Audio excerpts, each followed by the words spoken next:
Yarara, ke te mai, te ara mai, te ara. Tēnei te whakaronua ke te manuti pua nei.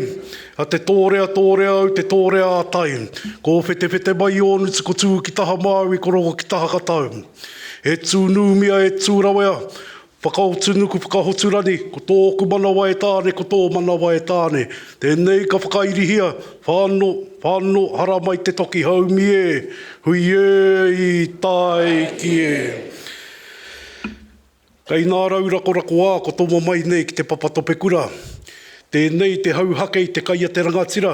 Hei whakatau ake i a koutou i tēnei pō. Koutou, kua tae mai ki te whakanui. I nā manu, whakataka kai te ahiahi, tēnei te mihi ake. Nō reira haere mai. Haere mai me te āhuatana o nā mate tārūrū nui o te wā. Haere mai. Me te āhuatana o nā pare kawakawa kei runa i a koutou. Rātau mā ko mānu nei ki te wakawhakarei o mate. E moi nei te moi terea, i te moi te au, i te moi te whakarahia. Tau ārai o te pō ko rātau ko te tira mātai pō kia rātau. Tī toko ko te ao mārama, ko tātau ko te tira mātai i ao kia tātau. Tātau e tau nei, tātau e noho nei roto i te poho. O te tipuna whare e tū nei a te Te Herenga Waka. E here nei a tātau. Koutou, nā kura mā hora. Koutou, nā kura huna. Tēnei ka whakairi ake ki nā pakitara o tō tātena whare. Huri noa, tēnā koutou, tēnā tātou katoa. Taku piki ko tuku e, rere tātahi ana e. Hoki mai anō ki te awhi ahau, taku tau piki ko tuku e. Kei te whare, tēnā tātou, ko Carol Hirschfeld ahau. He uri tēnei nō Ngāti Parau. Kei te mihi atu, kei te haukainga te mana whenua, ki Aotearoa, ki a Ngāti Toa rangatira tai atu, ki a Ngāti Raukua ki te tonga hoki. A me mihi ka tikia ki ngā rangatira, ngā mātanga, ka noho mai nei, me te whare e tū mai nei. O tira koutou katoa, kua tai mai ki te manaki i te kaupapa. Tēnei taku mihi mai oha ki a tātou katoa. Thank you so much to Te Mara for your wonderful mihi whakatau. And kia ora everyone, and thank you all for joining us tonight to celebrate Te Herenga Waka, Victoria University of Wellington's Distinguished Alumni for 2025. I'm Carol Hirschfeld, your host, and it is a true honour to celebrate 5 absolutely amazing alumni whose leadership and creativity have made an absolutely lasting impact. This is so much more than an awards ceremony. It's a celebration of stories, stories of passion, perseverance, and purpose. Stories absolutely grounded here at this university and now wonderfully echoing around the world. It's also a night that is something of a love fest. We can admit this. I'll tell you why, because so many of our audience here absolutely adore the people who will be standing and sitting on this stage. So please do not hold back. Make sure they feel your aroha. We're in a fantastic place. We've got our shoes off. We can relax. We can be absolutely comfortable and celebrate these wonderful people who you'll be meeting. Our evening is following a really simple but meaningful format: a citation, a moment of recognition, then a sit-down conversation with each recipient so we can hear not just what they've done, but how and why. And before we begin, just a few quick notes. Bathrooms, they are behind us to the right, and in the absolutely unlikely event of any kind of emergency, you'll be directed by staff to the nearest exit. And please keep your phones on silent so that we can fully engage in the spirit of tonight. I am really looking forward to speaking to each of our winners, and I know that you are really looking forward to hearing from them. And it is now my pleasure to invite Professor Rawinia Higgins to the stage to read the citation for our first award recipient of the evening. Kei te tēkana Carol, tēnā koe. O tira tēnā tātou katoa. Nōku te maringa nui ki te whakanui I te aokonga whakahirahira o mua tuatahi. It's with great joy and hopefully laugh that we celebrate our first 2025 Distinguished Alumni Award winner, Dai Henwood. Dai Henwood has been performing comedy for over 25 years, beginning in Wellington at Te Herenga Waka, Victoria University of Wellington, where he studied theatre and film. Well known for his appearances on 7 Days, Dai has also hosted the New Zealand Music Awards, Family Feud, Dancing with the Stars, and my personal favourite, Lego Masters New Zealand. He has won numerous awards for comedy, including the Billy T Award and Best Male Comedian at the New Zealand Comedy Guild Awards 9 times. In 2024, he published the best-selling book, Life of Dai, and documentary Live and Let Die, which shared his journey with stage 4 cancer. He was named an Officer of the New Zealand Order of Merit in the 2025 King's Birthday Honours for services to the entertainment industry and charitable fundraising. I would now like to ask that Chancellor Alan Judge and Vice-Chancellor Nick Smith come to the stage to present Dai with his award. E te iwi, homai te pakipaki, please join me in welcoming Dai to the stage.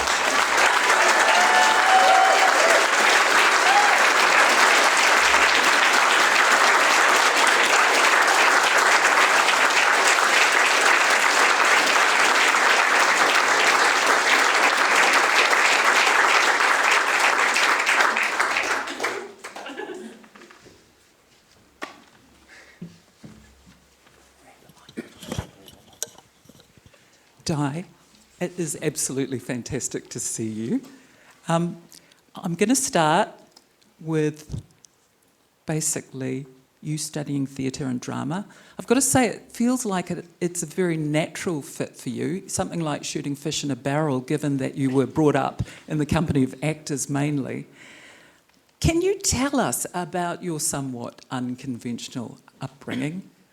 Well, they also left out the second part of my degree, which was psychedelic Eastern religion. Because I think they had to, really. They were leaving it for you.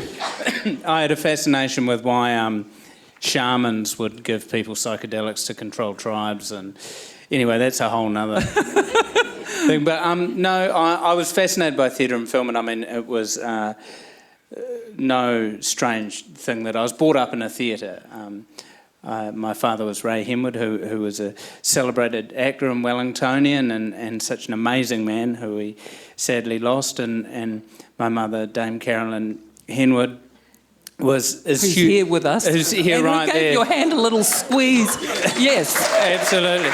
Another distinguished alumni. She gave you a little squeeze before you came up, which I thought was delightful. And they, along with others, started Circa Theatre, which Incredible. was where I grew up, basically, through theatre meetings, going seeing Dad shows, and theatre was just in the blood, really. And even though you can't push someone to do something, I was drawn to theatre. I loved laughter. Since I was 5, I wanted to be a comedian, pretty much, I think. I think you said in your book, it wasn't that I made a conscious decision to pursue comedy. I didn't have a choice. It kind of grabbed you. Yeah, I just remember making people laugh and the amazing feeling that it gave me. And I was chatting to someone before, and a story sparked from me from when I was in theatre and film there, and it was I was under the wonderful Phil Mann and John Downey and David Carnegie, and I was in a show where I had to play this character Baal from Brecht, and I had to molest this woman. Right, he was a very bad guy. Well, that molesting probably indicates that. It's a clue. And for some reason they cast a very tall woman who is now a police officer. And so I was doing this sort of creepy molesting. Right? Around her ankles. Yeah. And the whole crowd was just laughing.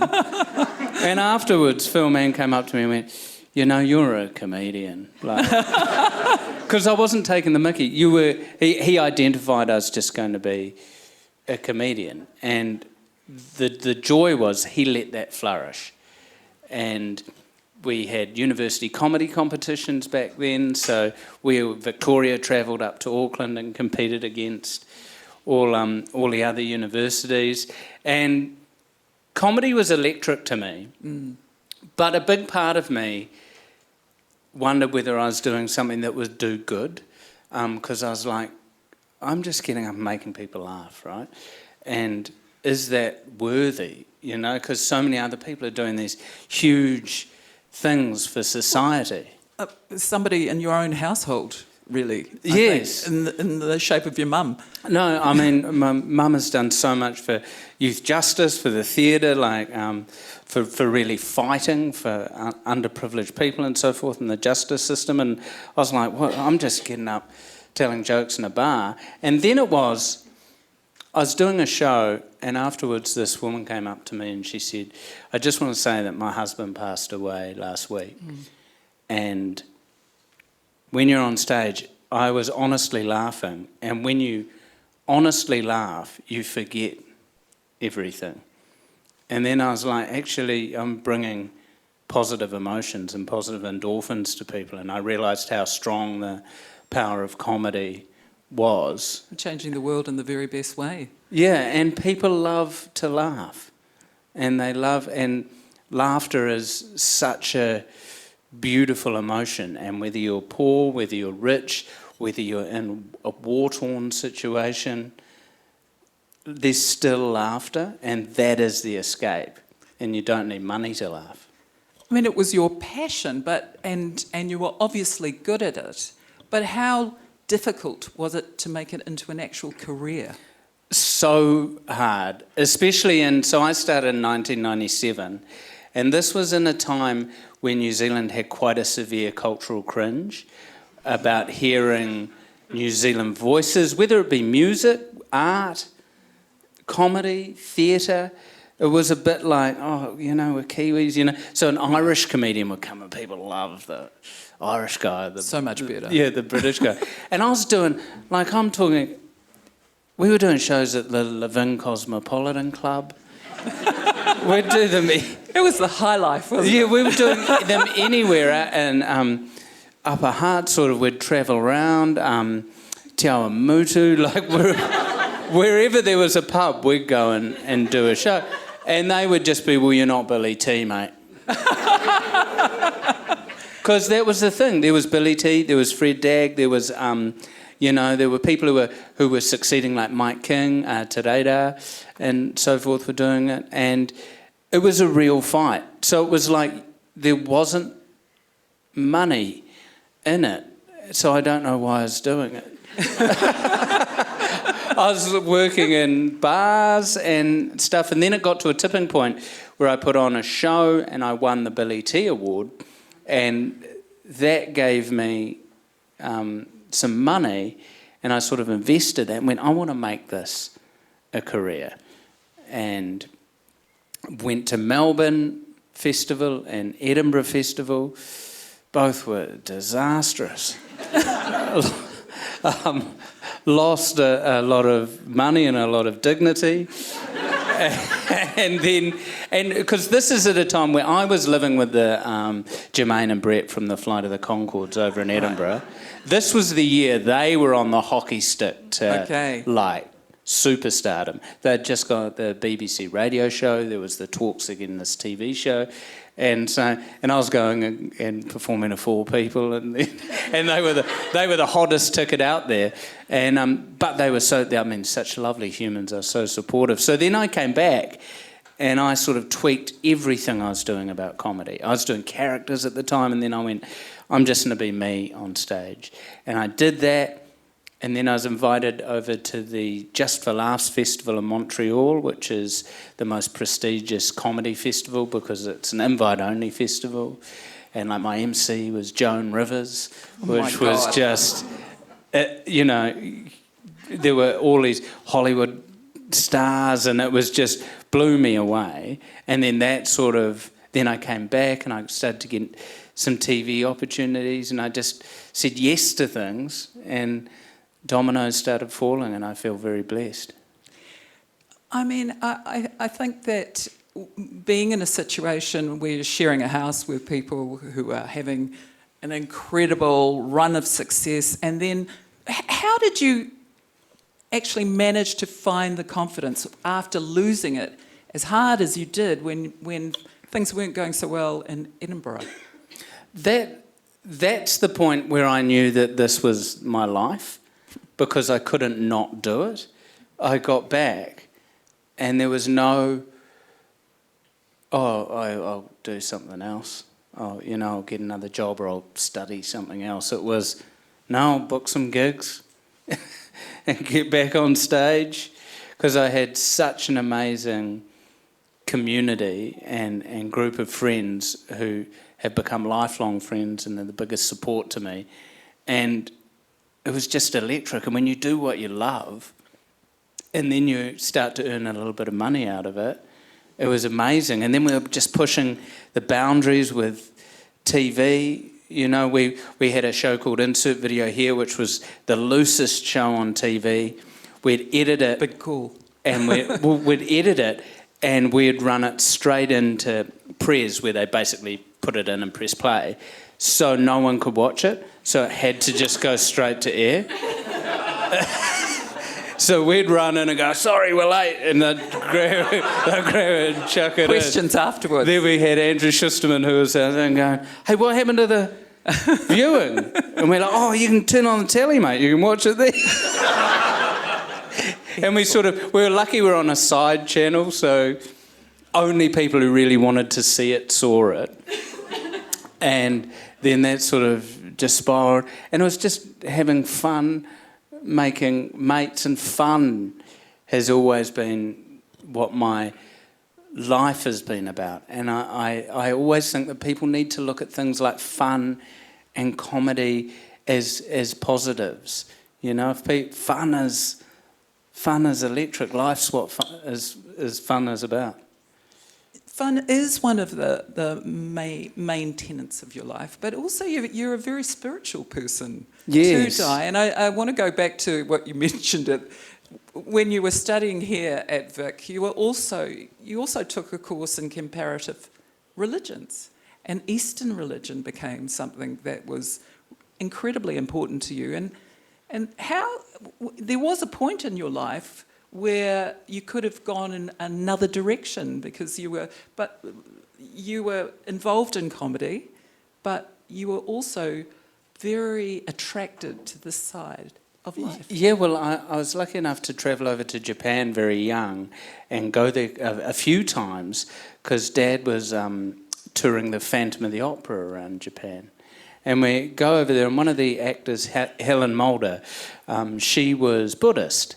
And I was young, about 13, and she took me to a temple, and I learned Zazen meditation and Zen Buddhism, and in a sort of, I think my first experience of meditation was a 2-hour meditation, which is a lot for a 13-year-old.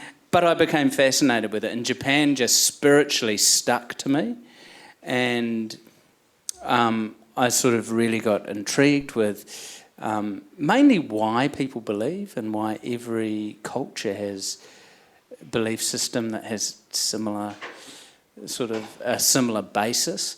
And then I chose to get on the beers for 20 years. And then I sort of came back to the spirituality through a cancer diagnosis.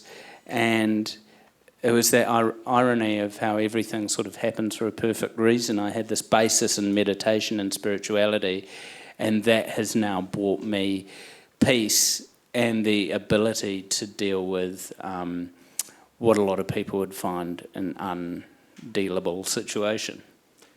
Absolutely.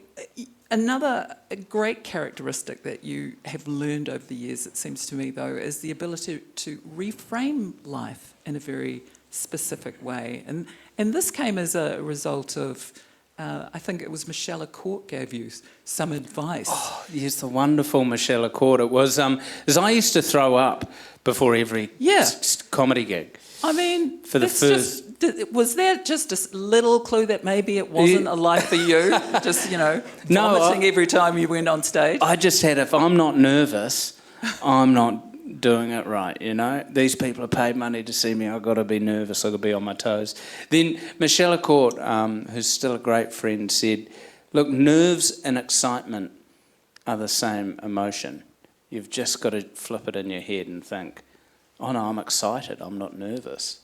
And then I started thinking about it, about just being excited and focusing on that feeling, and that really helped me. And then reframing has been just everything for me. Because even though I'm currently living with a stage 4 cancer diagnosis that under current treatment is deemed incurable, I feel blessed. I'm blessed for the life I have and my whānau, my friends.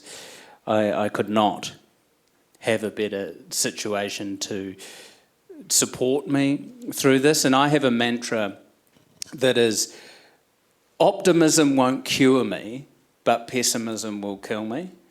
So I've got to keep a smile on my face and I've got to keep optimistic.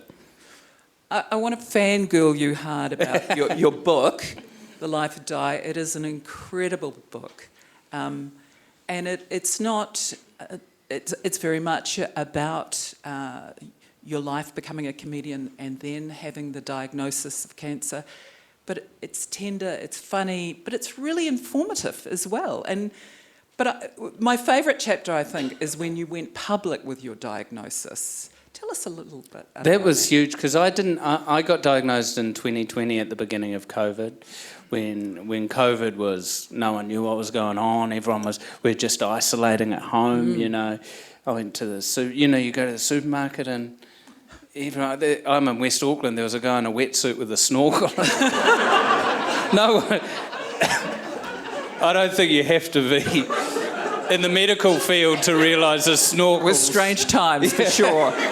A snorkel's not the way to deal with it. But, so, I was diagnosed then, and I didn't go public till to the beginning of 2023, and I just felt that I wasn't being authentic to myself. I was still doing stand-up gigs, and I was sort of getting up and just trying to, hey, be funny, I'll die, and I just had this weight around me.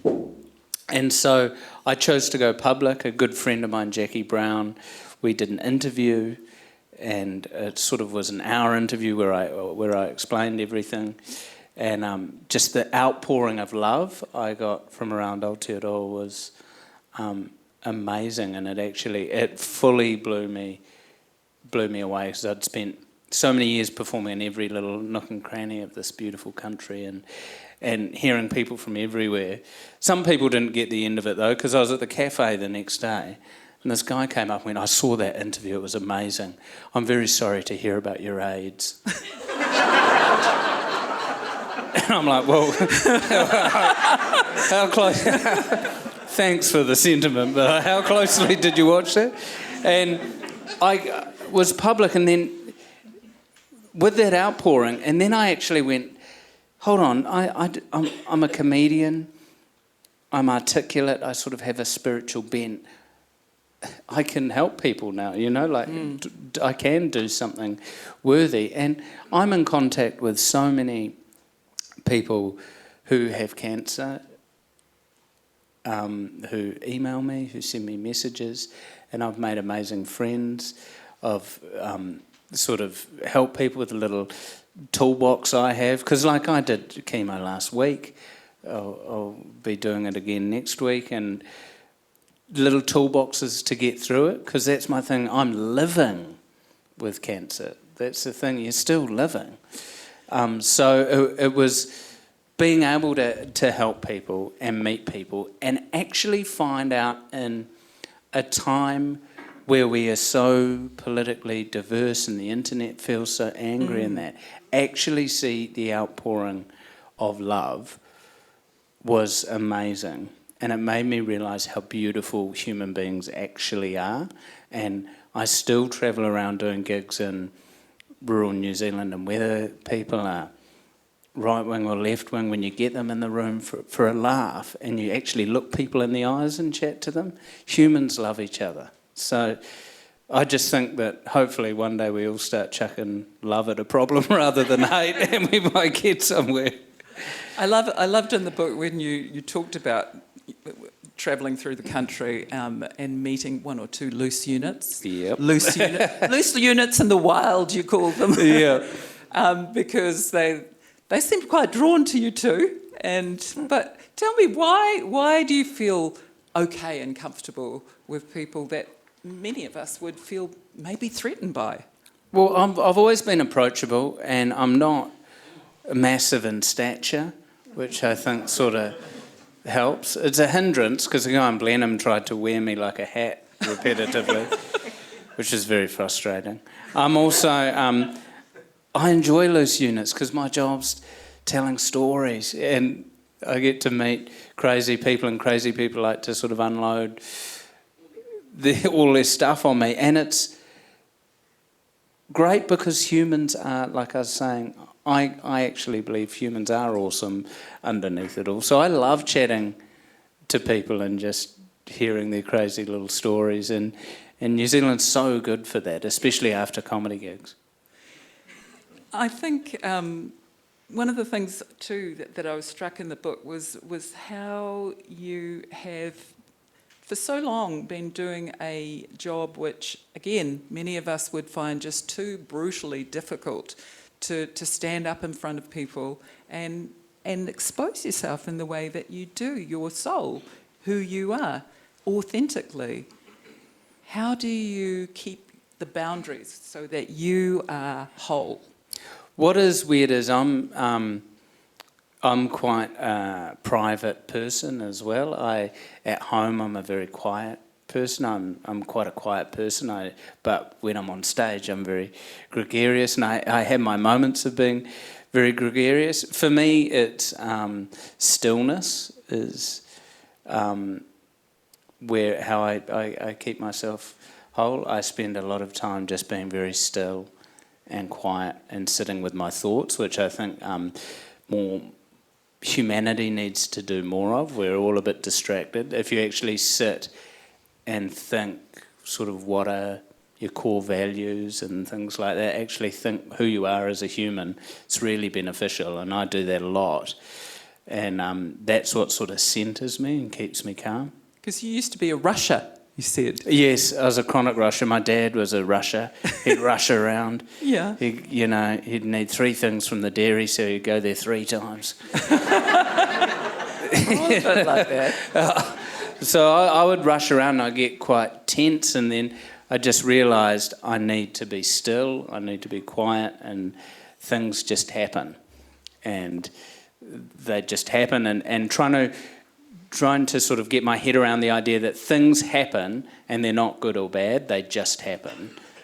And that there isn't fairness is just this thing we sort of made up. Things just happen, and for me it was realising I've got to figure out just how I respond to things, because cancer doesn't define me. How I respond to cancer defines me, and I feel I've responded by holding my head up high with dignity, by helping people, and that sort of makes my heart happy as well. So yeah, getting out of rushing was hard, but it just took time to sort of reevaluate myself. You mentioned that you have toolkits, and again, one of the great things about your book is that there's tons of tips about how to deal with cancer and how people who are dealing with people with cancer might act. So what are your top tips in terms of talking to people who are dealing with cancer? Well, my top tips say if you've discovered a friend has cancer, you're trying to support someone with cancer. The thing is, I find it very hard. People always sort of broadly ask, "How are you?" Which is such a so you know, There's a lot in between. Yeah. It's you don't need to talk about cancer. Like honestly, if you're going out for a coffee with someone, just, "Hey, do you want to talk about it, or should we park it up?"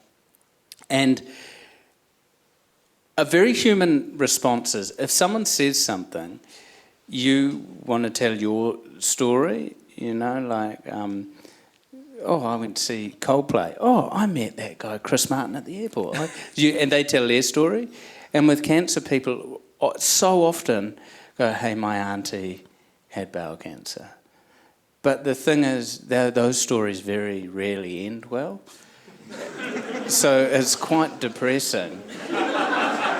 And it's like, "I'm really sorry to hear about your auntie, mate." So just be a bit mindful around that. And also just get little gifts. Yeah, I love the little gifts. Yeah, you had some beautiful ones. Uber Eats vouchers, comfortable pants.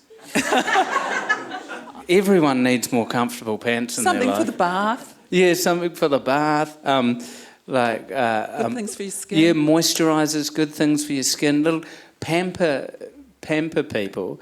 And the main tip is what I said before, is people are living with cancer. So they're living. You know, they might want to go out to the golf driving range. They might want to go and play bowls. Like, do something. They're not. Obviously, there are situations when, like when I'm doing chemo, you are doing it rough, you know. Yeah. And this particular year, I've done it very rough with some. I was actually on the way to hospital when I got the call about receiving this award. So, just kindness, openness. Don't shy away. Don't shy away. And for anyone who is dealing with a cancer diagnosis, let people in. Let your friends in. Let your family in, because they love you. You have written a lot about your remarkable community of supporters and friends, and you set up a WhatsApp group for your friends. Yeah, I've got about 36 people in it now. It's amazing. And I'm sure some of them who you met at university. But also you have some incredible wahine toa in your life, your wife, your best man. My best man was Justine Smith. She's been my best friend and worked in comedy alongside me since the get-go. And of course your mother, Carol. Yeah. So shall we just have a moment to shout out to them? And Absolutely. I would not be the human I am and the man I am without strong women in my life, and it was a blessing, I think, having a mother who, you know, smashed through the glass ceiling in a time when sexism was still rife as a young female judge in New Zealand, and having that as a role model was amazing. And I've always, all the women in my life are very strong women, physically as well. So there's no way I was going to be sexist. but oh no, I wasn't implying Mum beat me up, by the way. But yeah, having strong women in my life was so amazing, and I think it's really important for men and for women to have friends of the opposite sex. Yeah. Because it gives you proper perspective and it makes you learn more about, you know, I've got a lot of friends who are women, so that actually makes me understand my wife better, you know, or they can tell me how to understand my wife better. So yeah, that's been a blessing. And your children, do you see them having the same sort of friend groups where they've got both boys, girls, all the time? Yeah, nowadays what I reckon's really cool is we're in Avondale in Auckland. It's not the most salubrious suburb, but the local schools, right, there's young kids are way more accepting than we were at a young age, you know. There's kids that are way more open with their sexuality and so forth, and it's just accepted, which I love. And I mean, I can see my son's becoming, he's got a great friend group, and he's becoming a bit of a comedian, unfortunately, which is great. Well, I was going to ask, do you think there's a possibility they may... Well, I went into his school report thing, and the teacher was like, "Oh, your son's very funny, we have jokes together," and he just cracks the class up a lot. And I was, "Hey, thanks very much, we'll see you next time." And he was, "Oh, do you want to hear about the education side of it?" Oh, yeah, sorry, that's why we're here. And no, they've both got a great sense of humour. And my thing is, I was blessed to have parents who encouraged me to do what I loved.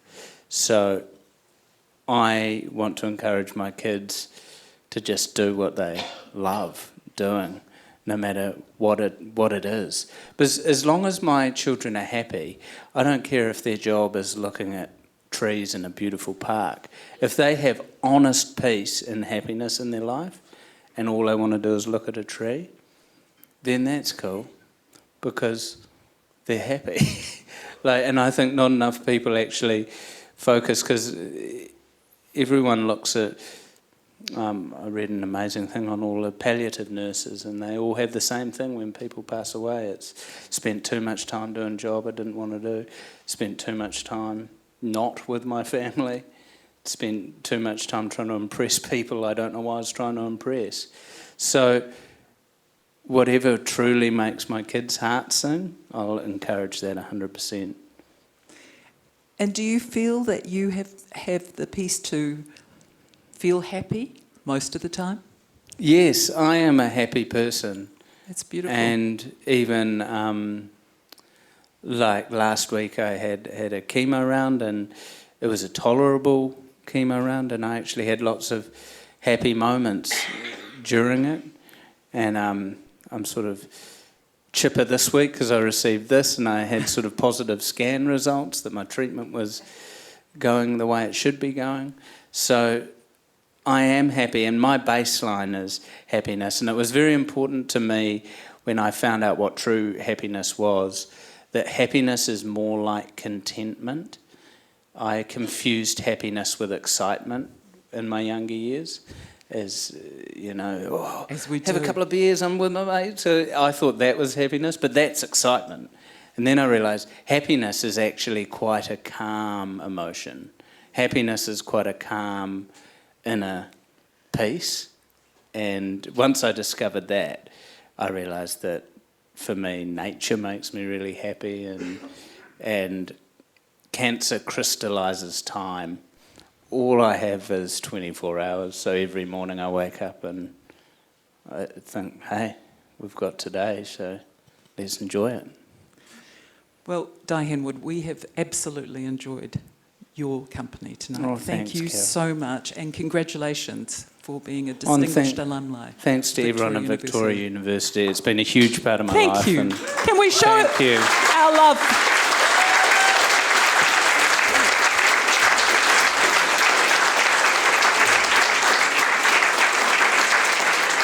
Our next 2025 Distinguished Alumni Award winner is David Harland.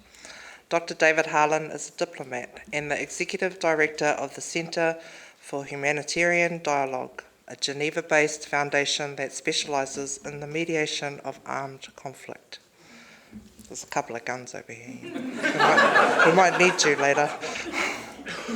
He previously worked for the United Nations, including in Bosnia, Kosovo, Haiti and Timor-Leste, and he wrote the UN Secretary-General's landmark report on the fall of Srebrenica.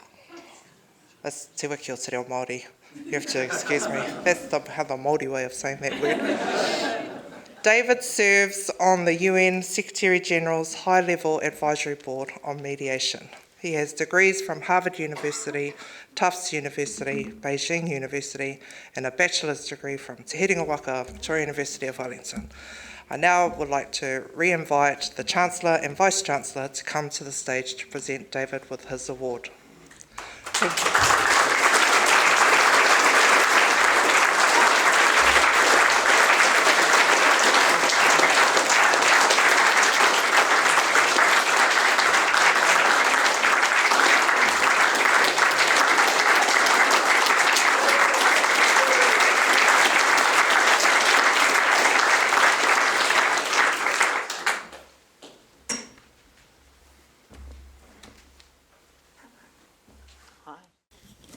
David, it is absolutely delightful to see your mother is here in the front row.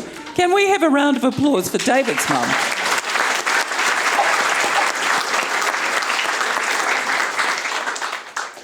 So, and it's very apt that I should start with a question about your family, because looking at your early history, the phrase apples don't fall too far from the trees really does come to mind.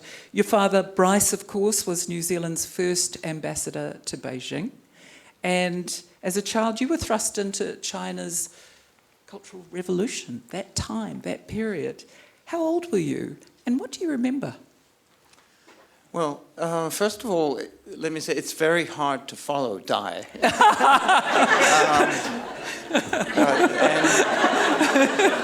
And also, no, it's not. No, also, you've got a pretty fascinating story to tell too. Also, I'm a little stuck on that people really want to love each other. We can get to that. Yeah. No, but it's true.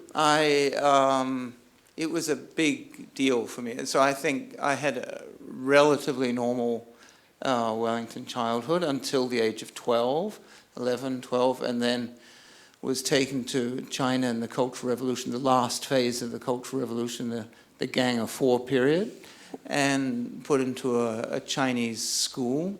And for a little kid from just up the hill, in fact, here, it completely changed my life, yeah. No international schools then. So language, did you have any at the time? You learned? I had some English, but were your classmates impressed?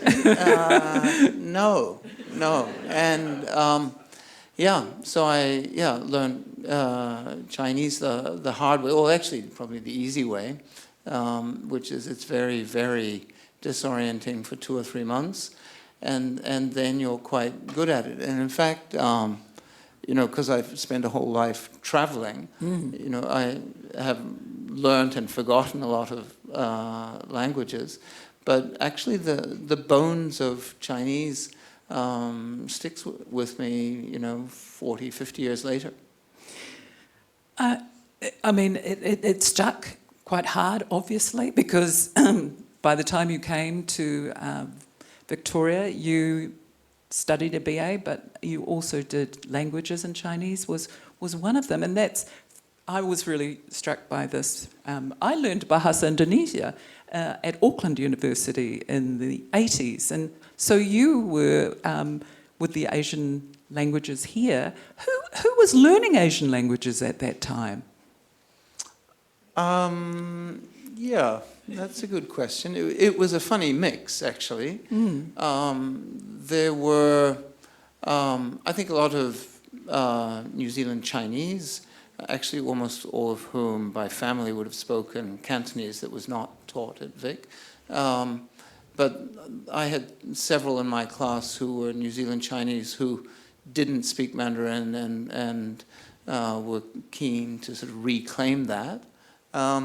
But then there were also Pakeha people who were interested in the world of China. And then there were a couple of hardcore linguists. And languages that are remote from English sort of somehow often go together. I always remember at Harvard, I actually studied a third Chinese language, Guwen, the ancient Chinese language in classical Chinese at Harvard. And we went into the exams, and I was quite stressed. And they said, okay, it was the old days, they did exams. They said, okay, you may now turn over your paper. And I turned over the paper, and I thought, what the fuck? I'm in the wrong exam room. Well, I actually was, or rather... Thank God! So it was Akkadian. And so there are, throughout my life, because I've been, learning languages, the sort of more exotic languages often go together. So classical Chinese and Akkadian, they happened to, somebody decided that they would have the students examined in the same room and so on. So anyway, yeah. Crazy times. Yeah. Academia, though, this seemed to be beckoning you for much of your early life, but unexpectedly you deviated and took a job with the UN, which really was the beginning of a career as a professional negotiator. So did you immediately know that was work that you would be good at? Well, I was still getting there, but no, but I knew I wanted to do it. I originally, actually, my first job in negotiations was working around with the UN on the ozone negotiations, on what became the Montreal Protocol. And I have to say, pretty early on, I realized I wanted to do something like this. I then veered off in a slightly different direction of war and peace from the environmental stuff. But even when I did that 5 years on the environmental negotiations, I knew this was for me, yeah. How did the veering off into war and peace happen? Well, just very randomly. I was in Nairobi where the ozone negotiations. Somebody here had a picture of me in a swimsuit, standing in a little puddle of water in Nairobi, which was quite shocking.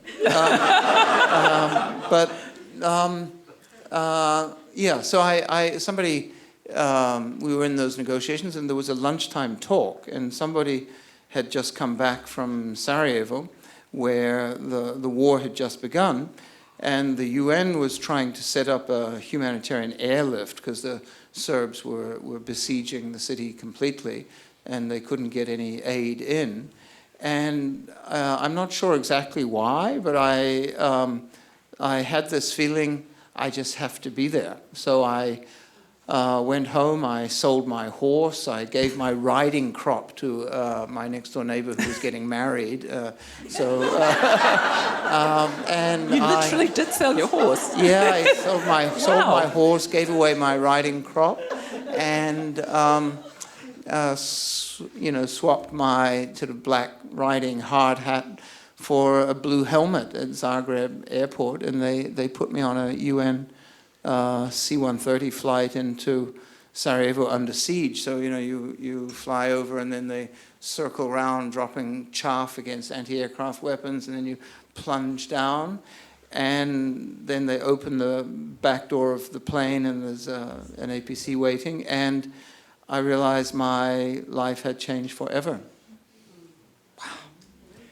You spoke to Catherine Ryan on RNZ earlier this week and about finding what you described as the Goldilocks zone, which I thought was really interesting, between empathy and distance as a mediator. Tell us more about that. What does that mean? Well, I was very interested in Dai's story about cancer and friends and professionals dealing with it, and his reflections on how to engage with your friends who have cancer, because somehow there are analogous situations in the world of mediation. And what I was trying to say in that interview was just that if you're too close, emotionally close to any conflict, it just becomes impossible to be neutral and impossible to have the distance that you need to come up with the sequence of moves that can lead to, you know, a better outcome for everybody. But if you are too distant from it emotionally, one of the natural human defense mechanisms is cynicism, and cynics don't make good mediators. So when I said there's a Goldilocks zone, there's a sort of varying zone between sort of extreme empathy and cynicism, in which it's possible to relate to the stakeholders to a violent conflict in a way that can allow you to make propositions that, in the right conditions, can lead them out of violence. Have you been in situations where you have truly feared for your life? Oh yeah, definitely. So I remember, in often stupid ones too. You know, like at checkpoints when you. In Congo, for example, I remember one in eastern Congo when, you know, a kid who's high on something with a gun wants to search your car or something. And, I mean, self-control anyway is probably not my strong point. And that sounds hard to believe, given what you've done for a living. But probably all the times in my life that I've been in, you know, immediate physical danger have probably been from not shutting up. Not counting this one.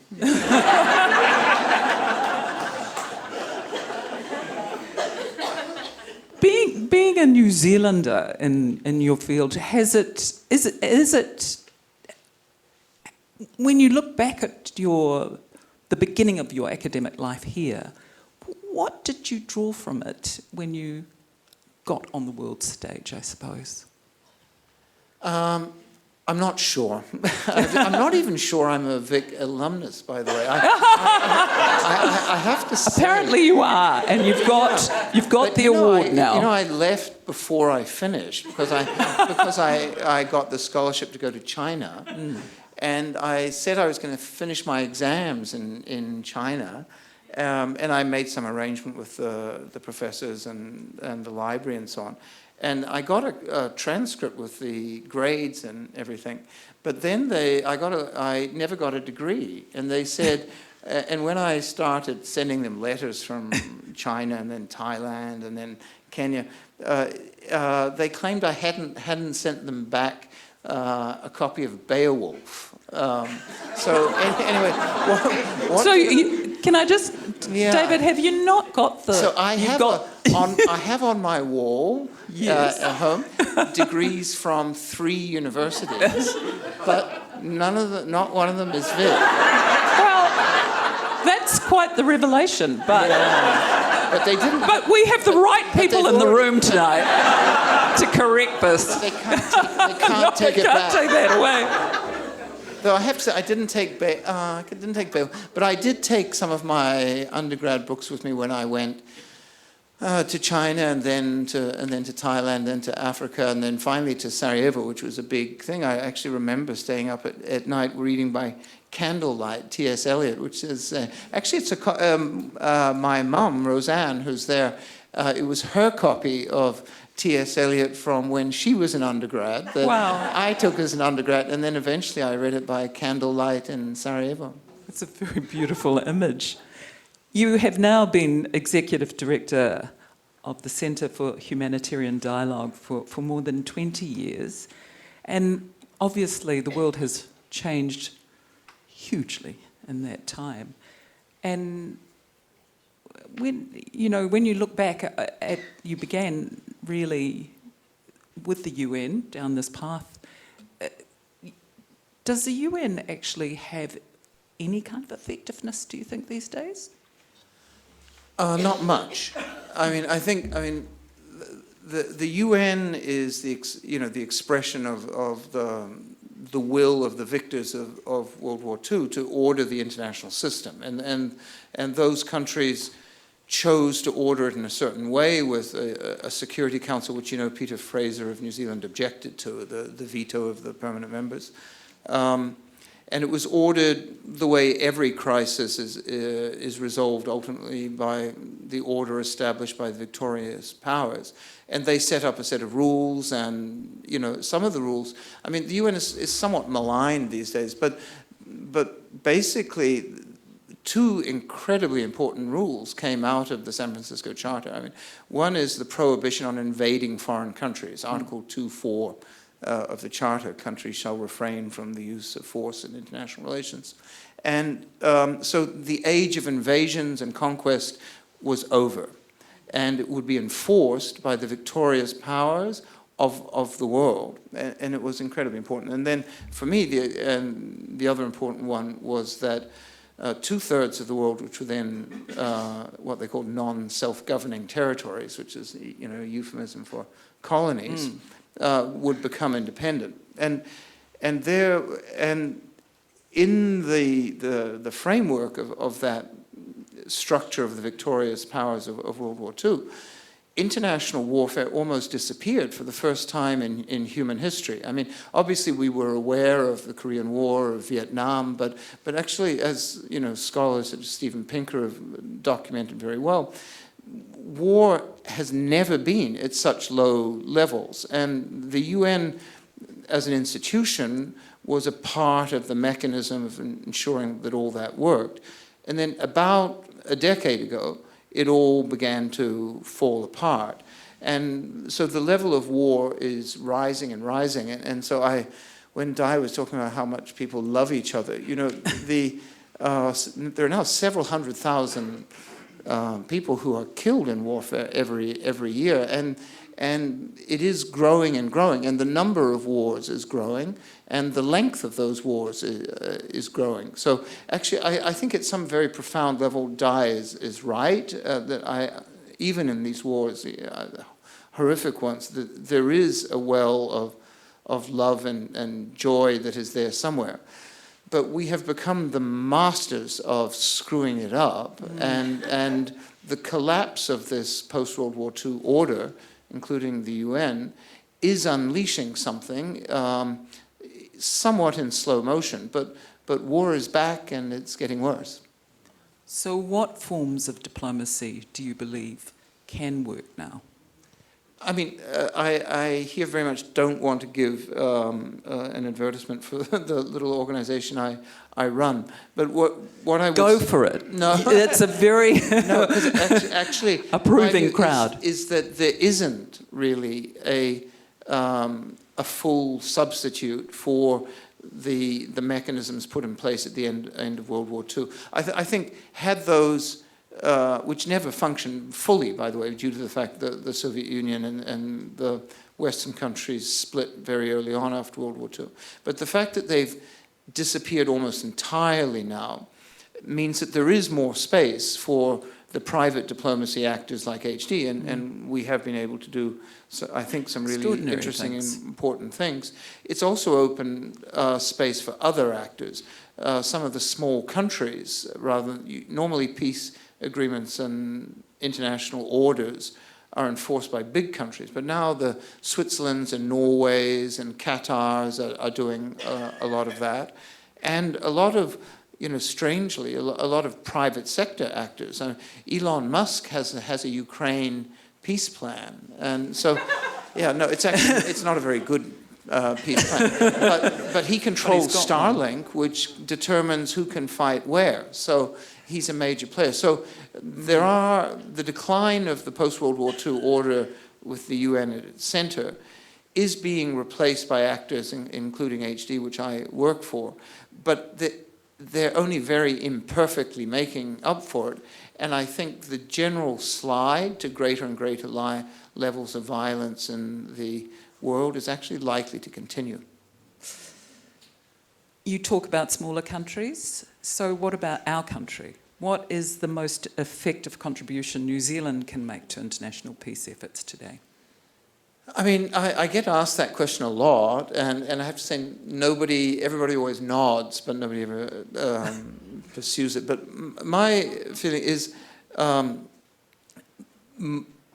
more and more conflicts. There are 61 conflicts in the world going on at the moment which involve a state party, and about 50 of them somehow involve either exclusion or marginalization historically of certain communities and the grievances that spawns. And I always feel, and maybe no better place to say it in a marae, that our experience in New Zealand, painful as it has been, both on the iwi side and on the Crown side sometimes, is an incredible and almost unique story of now a multi-generational effort to address grievances and wrongs of the past. And it's not over and it's not perfect, but I think that as a small country anyway in good standing, and with our own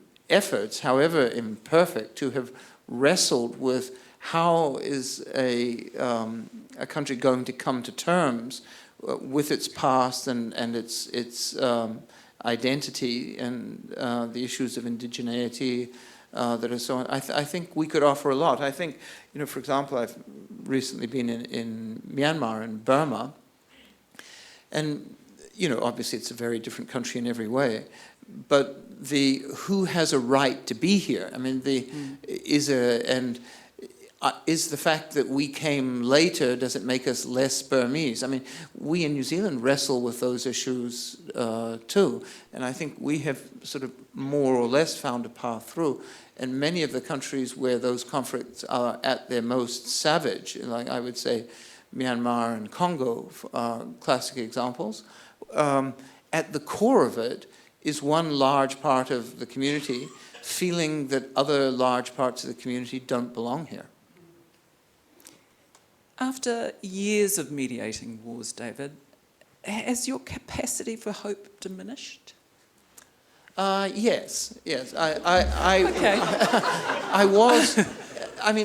But I think it's quite objectively founded. I mean, I think it is objectively a more hopeless situation now. It's the truth. Yeah, so therefore, the unicorn is dead. Yeah. The iceberg has hit. So I'm going to cling to what you said about New Zealand. That yeah. there's something. I mean, there are things we can do.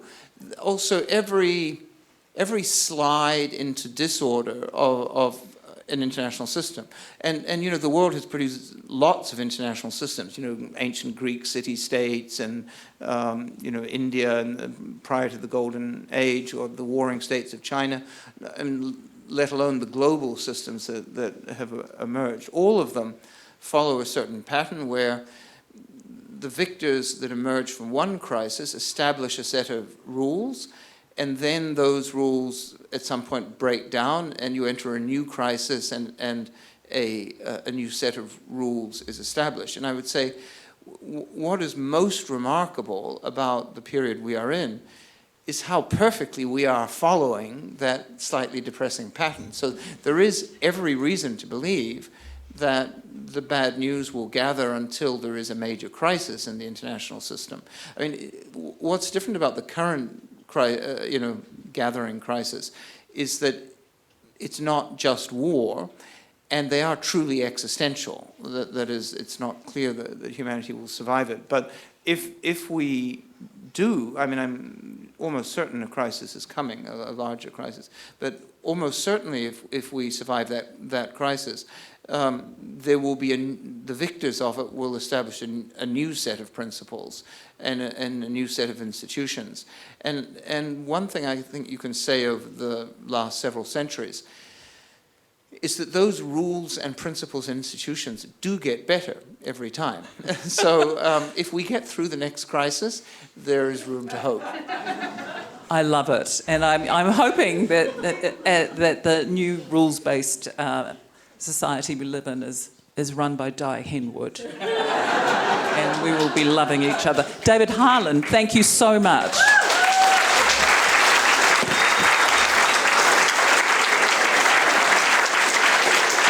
before I read out the next citation, David, it sounds like you didn't pay your library fine. I know some people in this room who could write that off for you and send you your degree. Hoi anō, tēnā anō tātou. Let's move on to our next 2025 Distinguished Alumni Award winner, Tanea Heke. Tanea's of,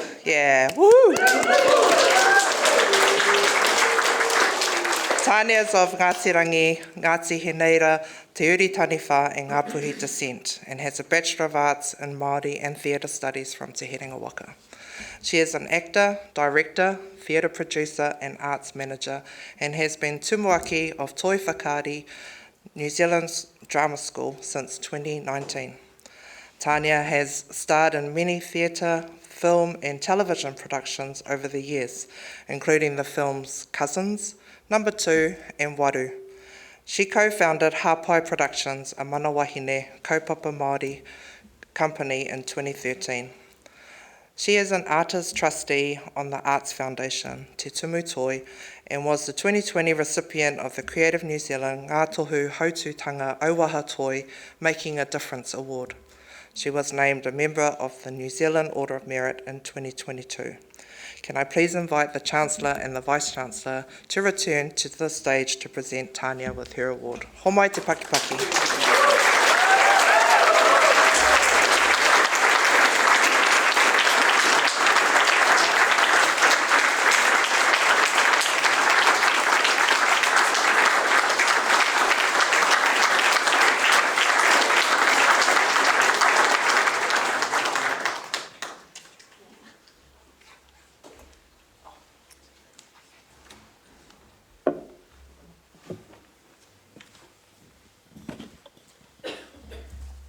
Tanea, I'm so glad that you have this, because then it just makes the full set, because I think that list of awards that you have collected over the years is quite stunning, to say the least.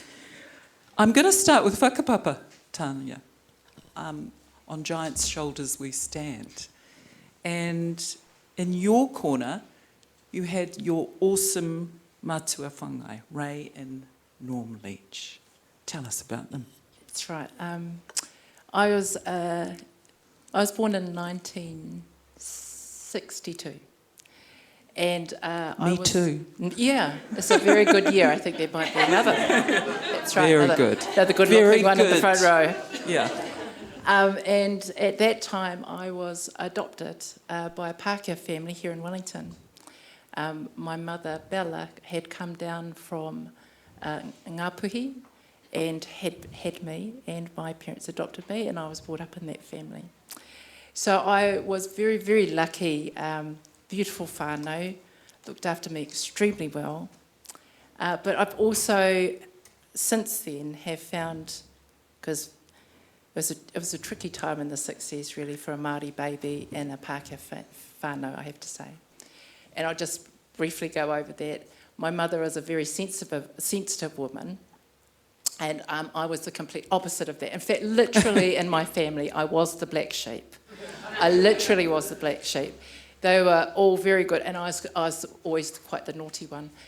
I remember being very little. Well, actually, my mother tells me these stories, and going to kindergarten and being invited to people's houses by the kids, and I'd arrive there and I'd be told at the front door that I wasn't welcome. And my mother would be rung and be told to collect me, and would be given this big telling off is that we don't have those sort of children in our homes. What I hadn't realised, of course, I was quite protected from all of this because my parents were so awesome, and as was my family, that my parents lost a lot of friends over that time because they made a very brave decision. My old man, Norman, came from Tai Tokerau, Pākehā, and he was the youngest in the family at the time, and there was this nanny down the road that took a real shine to him. And when she passed, she gave him all this land. Of course, it was Māori land, so he was never going to get it. But this beautiful piece of pounamu. Dad always thought about that, and when my mother was unable to have any more children, apparently, And then she had my little sister. But anyway, Families. I tell you, they decided to adopt a child, and they went to social welfare in those days and were told, of course, I'm sorry, we only have the brown ones left, all the white ones have well and truly gone. And the old man sort of stood there and says, oh, that doesn't worry me, we'll have that Māori child there. And so that was the story really, because, and Mum had also been adopted, so for her, and it had been a terrible adoption, so for her it was being able to provide this whānau for this papa, and it was wonderful. It really was a great upbringing. However, sorry, and I know you want to ask me, but I keep on rolling, because we're storytellers. This is the terrible thing. So I just keep on rolling. No, please, and because there's more family, I know. That's right, there's so much whānau. Yeah. But so it got to the stage, though, that I had my son, and for the very first time in my life, I looked at this little boy and I saw someone that looked like me, because I'd had years and years of never, my family, bless them, we'd all line up and have family photos, and I never for a moment felt that I wasn't part of their family. Ever. Not ever. I never felt out of it. But it did occur to me, even, with all that love, that when the photo was taken, that there was one child in that family didn't quite look like the other ones. So when my eldest boy was born, it became the time that I needed to find I needed to search for my whakapapa. And so I was within 20 minutes of getting my birth certificate from Salvation Army. I don't know if you remember back in 85 when they opened up all of the adoption. Yeah. I rang to, where was it, to Kaikohi, and spoke to an auntie who I didn't know at that time, and within 20 minutes my mother rang me. My brother and sister from my mother's side are here tonight. I've been really very lucky because I'm connected.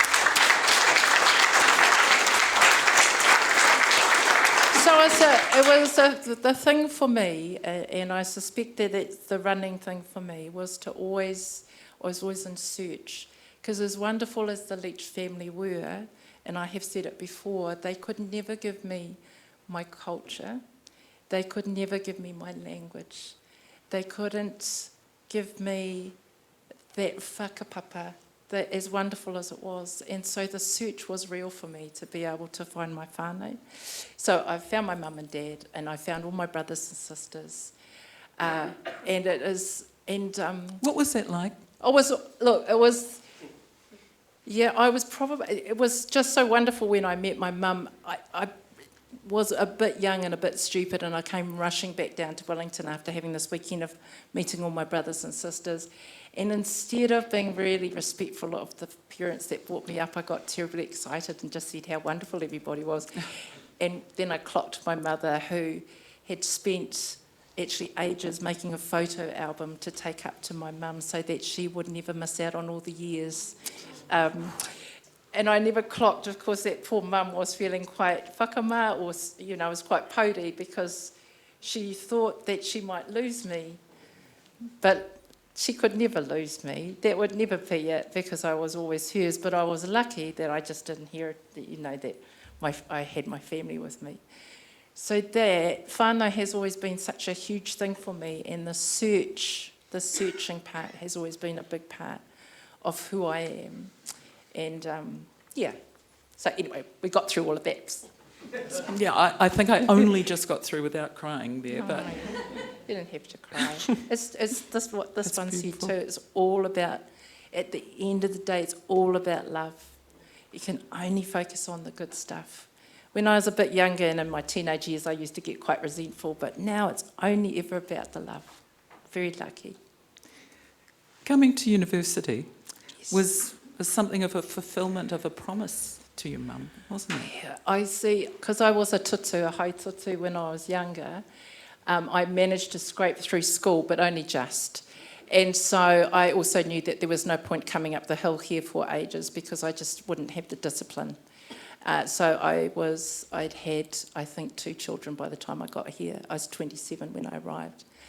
And I even couldn't make it here. I had to keep on going to Karori to Akopai and do the Teachers College for a couple of years because it's quite friendly up there. It was lovely. It was quite, it was quite a gentle, warm, tepid bath before the scorcher that was Te Herenga Waka. No, not that it was like that, but I needed to have that support around me before I came down here. Because at that time I was older, I had 2 kids, I had a beautiful husband. They sacrificed a lot to let me fulfill my promise. And so I had to do well. It was a big deal. It was a real big deal.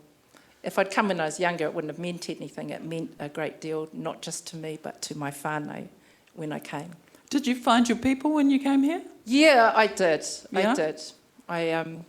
And I keep on carrying with them, actually. They come with me on all my trips, everywhere, in here.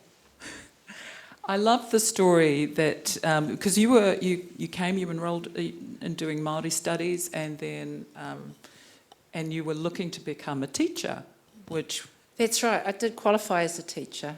And but the story goes, I was hapu with Taina, was Taina down there, and I went down to Fairley Terrace to enrol for the daycare, and I saw the drama department, and I just thought, because I was looking for a second major, I was thinking, drama, I mean, how hard could that be? I'd done a couple of plays in school, which should be okay, a bit sort of easy credits, right? So, and that is how it started. Really. Yeah, I did wonder if it was a sort of plunge into the great unknown. I listened. I've been listening to our colleagues today at lunch, and these amazing, wonderful stories. I keep on going, and then there's this very pāpaki story that rolls on the top. So my one is it's not at all deep. It just, you get up in the morning and things happen, right? Just deal with it. So yeah, I see patterns emerging amongst all of you. I want to talk about your classmates when you did get into your drama class, because there were some of them were pretty famous too. Yeah. And I also want to talk about the infamous nude classes. I'm going to have to bring them up. I did wonder if they'd come up tonight. Someone did mention that, actually. Yeah, so I'll just have a drink for that. Jermaine, Jermaine was in your class as well. I mean, there's all sorts of... Because I think... Were you guys here at about the same time? Around about the same time, but we weren't in the same class together. Right. But Jermaine and Taika were here in those days. So they were even then... I didn't know them as well as this one did, but even then they were smart boys. They were very, very smart boys, destined for great things even in those days. Jermaine was very, very respectful. I remember we did a class. It was quite a dry class, but Jermaine was very respectful and sat through it, whereas I think Taika was one of the ones throwing things around from memory. Making darts, yeah. But you too were under the same tutors as... That's right. Phil Mann, John Downey, David Carnegie. And obviously there were some interesting classes that look, the nude classes, I have to be clear about this. We did not go around in the nick here at Te Herenga Waka. Well, I have to bring it up. It's just people did, but not in class. No, I waited until we got down to drama school for that. So, it certainly didn't happen on this campus. That had nothing to do with Te Herenga Waka. That was down at Toi Whakaari in the olden days. And in the 90s, I'll just tell it very briefly because, you can imagine. In the 90s, it was, well, of course, and you do from time to time get offered these fabulous parts where you might need to be in the nude, and at that time the training would be that rather than feel uncomfortable, we'll do it as a set class. So I'm just going to set the scene. We are. So the set class would be is that the men were in one room, the women were in another. We'd be in the lavas to put on music. They'd have a lovely picnic on the floor, soft lighting, and when the music stopped, you drop the lava, and you run around in the Niki Nunas, and we'd all feel terribly comfortable about it, and then you'd sit down and have your picnic. I mean, you were actors, weren't You had to learn to be... Exactly. Except there's Unselfconscious. always one class, though, isn't there? There's always one class that would go, no, not for us, thank you. We don't want to do that. It did cause a lot of trouble back in those days, but anyway, I think we were the beginning of the end of the nude classes. It makes for great storytelling now, but it was pretty ghastly at the time. But actually, I wondered, Tanea, we heard from Dai about the fact that, he used to throw up before he got on stage. I took beta blockers for 5 years before I read the news. Wow. I don't know why we do these things. Did you ever feel anxious and nervous? No, it was that thing about being excited rather than nervous. You could reframe it. And of course, we did a lot of, because I was the child of the 90s at drama school, so we used to do a lot of warming up and... Actually, there's a couple in the room, we'll do that later, but we used to do all these lovely exercises, which you must do, of course, for the actors' tools. To get ready as one prepares before we go on stage. I was a bit naughty about that too as well, but absolutely, excitement is good, fear is not good. Fear is not good, it doesn't work it didn't work for me. It didn't work for you fellas either, really, did it? You went on to establish Hapai Productions with the unforgettable Nancy Brunley. That's right. And I'm guessing that live theatre was at the heart of that company. Well, for those of you that know Nancy Brunning's formidable wahine, and I always felt I was very privileged to be her friend, and we worked together. And her vision would be, because we were around in those sort of days where theatres would take us because they had to do at least one Māori work. They used to have at least one Māori work on their program. And we wanted to be in the time where actually we would just tell our stories and we didn't have to ask anyone's permission to be able to tell our stories, right? And Nancy was really fierce where that was concerned. And she was also very concerned that wahine were able to tell their stories. And so Hapai Productions was born. That was back in 2013. And we had a great run for 5 or 6 years before Nan passed away in 2019. She's one of the many wahine that I credit. And like Dai, the reason that I'm here is because of many others, and the majority of them are wahine who have shown me the way or have talked about what it could possibly look like and invited me to join on that journey. And I've been lucky enough to hop in on that. One of the most important things for both of you was to ensure that others didn't face the barriers that you had witnessed and potentially also experienced. What kind of barriers were there? Well, that same thing about, Māori work. We only do one of those a year, but thank you very much, and it was fabulous. We'll see you next year. And also just the importance of being able to tell our stories with a lens that had a wahine Māori lens really too, because a lot of the theatre when we were about had been written by a lot of men. Just saying.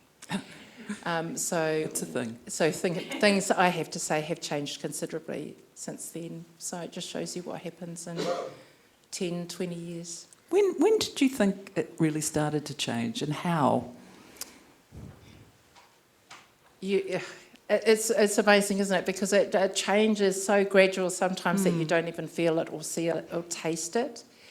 And for me, I know it must have, because I look at our tauira, our young tauira now, knowing that they're not experiencing that at all. They'd be shocked, absolutely shocked, to think... I remember having this wonderful discussion with colleagues when I was working at Creative New Zealand, and we were talking about a theatre company and how progressive they were because they had, they commissioned Māori work. And I said, well, I know that is awesome, and it's great that our story is being told. And it was Auckland Theatre Company, and this is in the olden days. And it was fabulous because they were the leading company in Aotearoa. But the person holding the purse strings was still Pākehā. And the person, the commissioning was still Pākehā. And the person really that ran the whole thing was all Pākehā. And I go, but how could that be? Because they're our stories. So we've got to be in charge of that ourselves. So anyway, the young ones today would just look at that and go, oh, really, Fire? Is that how it was? They would never assume, ever, that they couldn't stand up and tell these stories the way they wanted to do it, wherever they wanted to say it, at any time. That would be just so far from there. And I just go, awesome that that's happened. It's been a long time coming, but here it is. Ko tai mai. On the shoulders of giants they stand, shoulders like yours. It's true. You know, you mentioned about working with young actors at Toi Whakaari, and really that involves obviously nurturing this very strong individual sense of self, but also having a collective vision. It's such a tension. How do you manage that? Well, it is a very interesting thing, and also our students they are changing. They're quite dynamic, interesting young people. So I think the thing that we have thought about more and more as a kura is to throw a korowai over them. And so the korowai has to be about manaki and aroha, matairanga, whakawhangaungatanga. So by having those values, our students know what is acceptable and the acceptable behaviour and the way that we expect them to be. Now, if we do our jobs properly, many of our ones, especially those the kura kids, you never have to really say that to them, but for others, it is a new thing to be thinking collectively and working as a whānau. But if we do it all as a school, it makes it easier. So even if it's not just the actors, we do that for production, for set and props, for costume, for design, everyone the same. That's the sort of, you've got to have those qualities in place to be able to affect change. And talking about change, you have a very exciting new bachelor's coming in next year. Oh, well, what we've done is, because, we're 55 years old or something. Where are you, John T? 50? Yeah, 50. Is it 55? Yeah, we are. 55 years old. And in 55 years, we've got now 5 or 6 qualifications, but the thing is that they all came on individually or by themselves. So all we've done is ensure that all of our bachelors match each other. Because before we just had acting, and then we had the production come on, and then we had design. All we've done is throw, again, that korowai, so that it's the bachelors with the discipline in acting, in directing, in design and in production, and also we have 2 diplomas, and we've got a master's as well. I mean, we're never going to really compete with Te Herenga Waka. Just saying. That is not going to happen. But the I know that, different. and I thought we were mature enough to be able to talk about this, have this conversation. You have done so much, Tanea, in the arts across the board. Do you have one burning desire left, that a big job still undone? Oh no, my big burning desire, it can't happen just yet because I've got all those kids and all those mokopuna and they cost a fortune. Tell me about it. But my last job left is for someone to take my place, because I'm only Succession. a placeholder. That's right. All of us understand. We're just here for a good time, not for a long time. And that we have these remarkable young people coming through that will lead the way for the future. So our job, all of us that are sitting here, that young one there too, is to actually just to lead until someone takes over from us. And what a joy it is to be sitting on this pie looking at this one here, coming to have a kōrero shortly. The future looks like this. And over there, my kids. Thank goodness the mokos aren't here tonight, otherwise we'd never get a kōrero out. But that's what the future looks like, yeah. What a joy it's been to sit here with you Always tonight. a pleasure. Thank you so much, Tanea, and congratulations.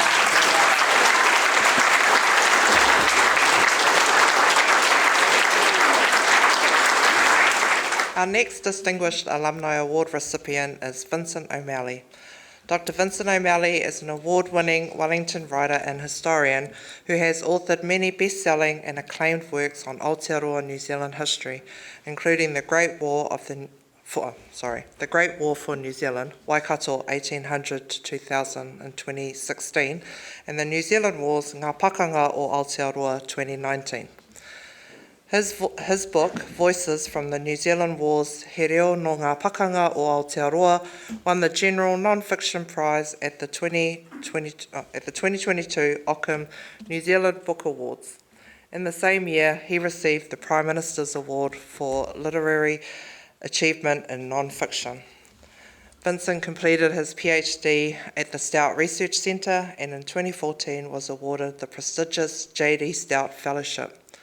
In 2023, he was awarded the Humanities Aronui Medal by the Royal Society Te Aparangi and was a semi-finalist for Kiwi Bank New Zealander of the Year.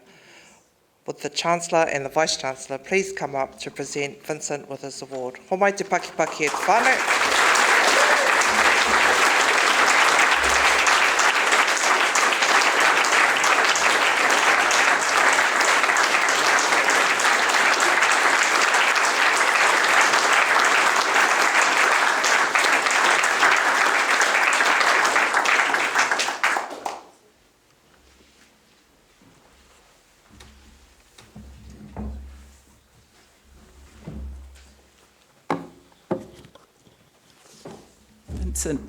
It is lovely to meet you, and this is the first time I have met you actually today, and I find that quite surprising, to be honest.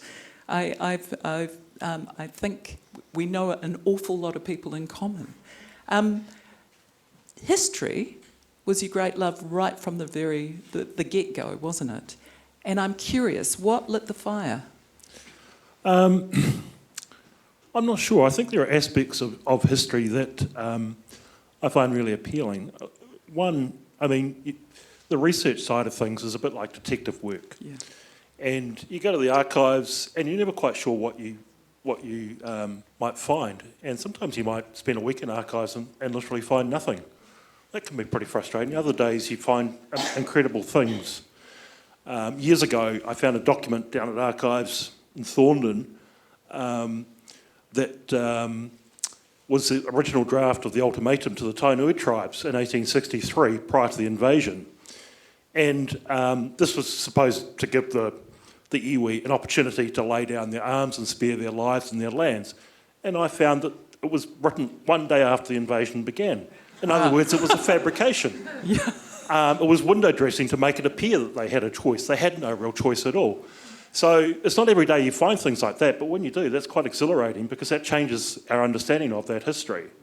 And prior to that, there'd been kind of anecdotal evidence of that, but I found the original document with the date on it, 13th of July, 1863. The invasion began on the 12th of July.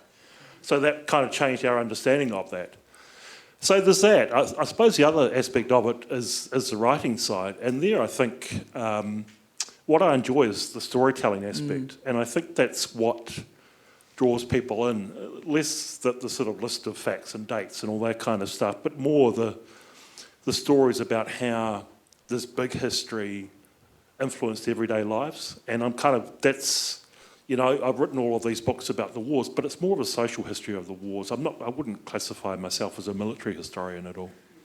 You came from a big Irish family down south. When I say down south, Christchurch. Yeah, that's right. 9th and 9 kids, big Irish Catholic working class household in Christchurch. Plenty of storytellers. Yeah, well, I could barely get a word in edgewise being younger, so... I can imagine.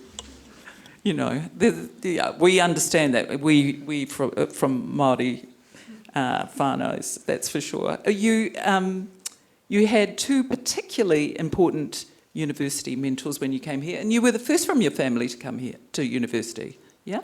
Yeah, absolutely. So, you know, for my family, I think I was the first to get UE.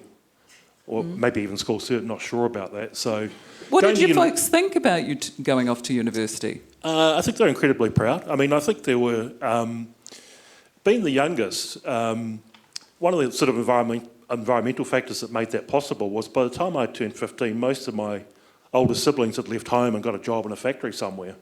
Because when you've got 11 kids in a 5-bedroom home, you know, it's you don't necessarily want to be there when you're 17 or 18 sharing a bedroom with 2 or 3 sisters or whatever. So by the time I got to 15, the financial pressure on my parents had eased a bit, and I could afford to start school, and I didn't have to share bedrooms. So that sort of made it possible for me to start school for longer. And so I had that opportunity that really my older siblings didn't in some ways. It's terrific that you struck out and came to university. You had Anne Parsonson, I think, and Tipene O'Regan as 2 of your great mentors. Yeah, and I suppose, I mean, with that, I didn't learn any New Zealand history at school, and so I went to Canterbury University and enrolled in a whole bunch of European history courses because my history teacher at school had told me New Zealand history was boring, nothing happened here. And you believed him. Well, I believed him. He was a teacher. As we did back in the day. I remember I asked him one day, I said, "Sir, why aren't we learning any New Zealand history?" He said, "It's boring, lad, forget it, nothing happened here." I didn't know any better because I hadn't been exposed to it.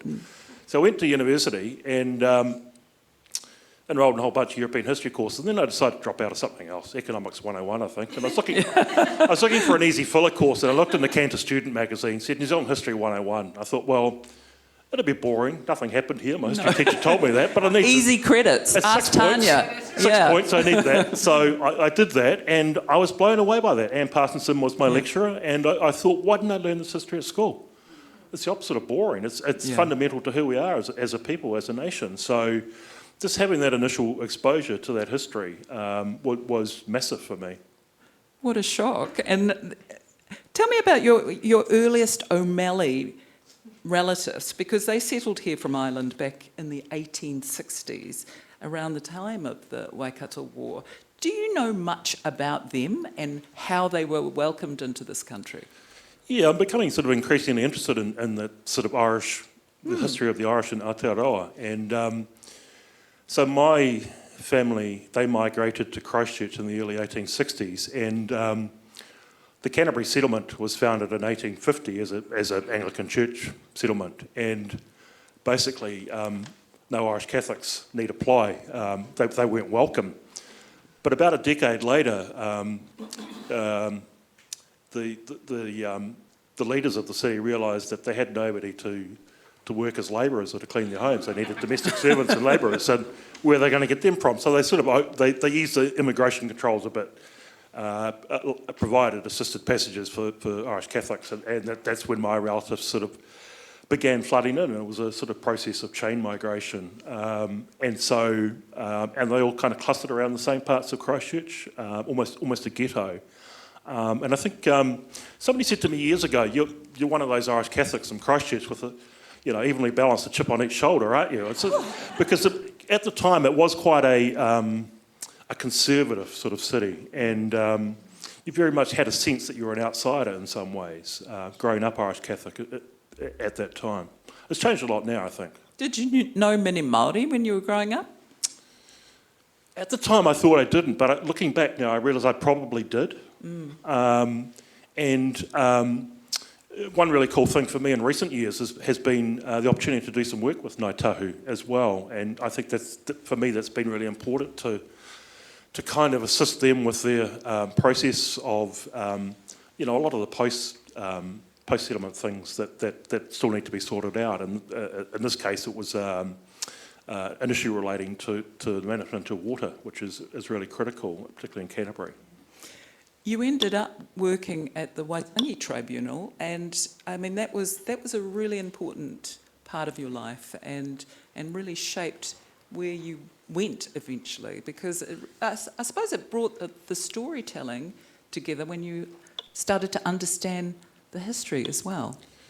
Yeah, so I got, through Anne Parsonson, I got offered a 3-month contract in Wellington. Came up here researching treaty claims for iwi, and I sort of 30 years later, I never left really. So, and still, you know, more or less doing the same things. A lot of it, you know, there are some differences now. Things have, a lot of the issues have sort of moved from the Waitangi Tribunal more towards the High Court these days. But one of the things I learned early on was that there was this incredible coal mine of research being done on our history that hadn't been done before to a forensic level of detail. And unless you were a claimant, a treaty lawyer, a member of the Waitangi Tribunal, you didn't hear that history. And so very early on I thought, how do we share that with other New Zealanders? Because they need to understand this history. They need to understand basic things like when a treaty settlement is signed, iwi typically get 1% of the value of what was lost. This idea that Māori are getting rich at the expense of other New Zealanders, they're actually signing away 99% of what was lost every time a treaty settlement is signed. People don't understand that. They don't know just basic things like that. So for me, it was kind of like early on, I really wanted to try and find ways of reaching a wider audience to share that history and share that knowledge with people. You wrote, the New Zealand Wars was a series of conflicts which profoundly shaped the course and direction of our nation's history. Studying those wars really profoundly shaped your history too. Tell us about that. Why did these events become your greatest focus? Well, that began really for me with, back in about 2006, I was commissioned by the Waitangi Tribunal to do a couple of reports for its Rohe Potai, or King Country inquiry, about the Waikato War. And at the time I did this, there was kind of an assumption, hasn't this all been done before? Jamie Ballach wrote a couple of chapters on this in his book, and you know, these will be quite short reports. And in the end, they were 1,500 pages long. And of course, Jamie Ballach did wonderful work on that, but there were lots of aspects of this history that weren't part of his brief. And, you know, so things like the socioeconomic impact of those conflicts on Māori communities. You know, with the Waikato War, for example, so after the war ends at Arako in April 1864, the Māori survivors of that retreat south of the Punea River, which becomes the new boundary with the Crown. So the King Country is the remaining land available to them. The population of that district doubles literally overnight, and people die of starvation. And I hadn't heard about that. People starving to death in New Zealand history since 1840 as a result of the actions of the Crown. And then I did some work on the war casualties and worked out that they were probably higher in relative terms than those suffered by New Zealand troops during World War I. And that's supposed to be our greatest bloodbath, you know, Gallipoli and all that. But there were these huge conflicts right here that a lot of people didn't know anything about. And, you know, I'm not saying that we shouldn't recognise those who served our nation overseas, but we should also remember the wars fought here, because they're part of our story too. And we, you know, what I've always sort of said to audiences is we need to be big enough and brave enough to accept that history. It is part of who we are. And I think for me, the encouraging thing is young people really get why that is important. And that's in part thanks to you, I think, too. Or you've certainly been campaigning for quite some time. You've played an important role in pushing for New Zealand history to be taught in all schools. And that became a reality for students in years 1 to 10 from 2023, I understand. Do you think we finally are mature enough to talk about our history, warts and all? I think we are. I mean, we're seeing a certain backlash to that at the moment. Yeah. But I think the wider social trends, I think, are pretty hard to shift, and that is that growing numbers of people are accepting of the need to engage with this history. And I've found real enthusiasm and a kind of yearning to learn about this history when I've spoken to many audiences. And I think one of the other things I say to Pākehā audiences in particular is it's not about feeling guilty or ashamed about the actions of your ancestors. It's really about what we do about this today, now. You know, how do we think about that history today? And that could be in all sorts of everyday conversations we have about, do we still want a grey street in our town, or you know, all those sorts of things. You know, are these memorials, are they still appropriate in this community? Is there something we can do about them? Maybe we can contextualise them so that they acknowledge the missing people who aren't memorialised, who are typically the Māori victims of these conflicts. So there are conversations we can have about how we think about this history today, but first of all, we need to learn it. We need to accept that it is part of our story, and I think we're getting there. You have written extensively about how recent government proposals have negatively affected the way the past is remembered, understood and taught. How do you think we put that right? Well, there's a whole range of things. I mean, one of them is that we need to ensure the work of historians continue. At the moment, we're seeing cuts at the Ministry for Culture and Heritage.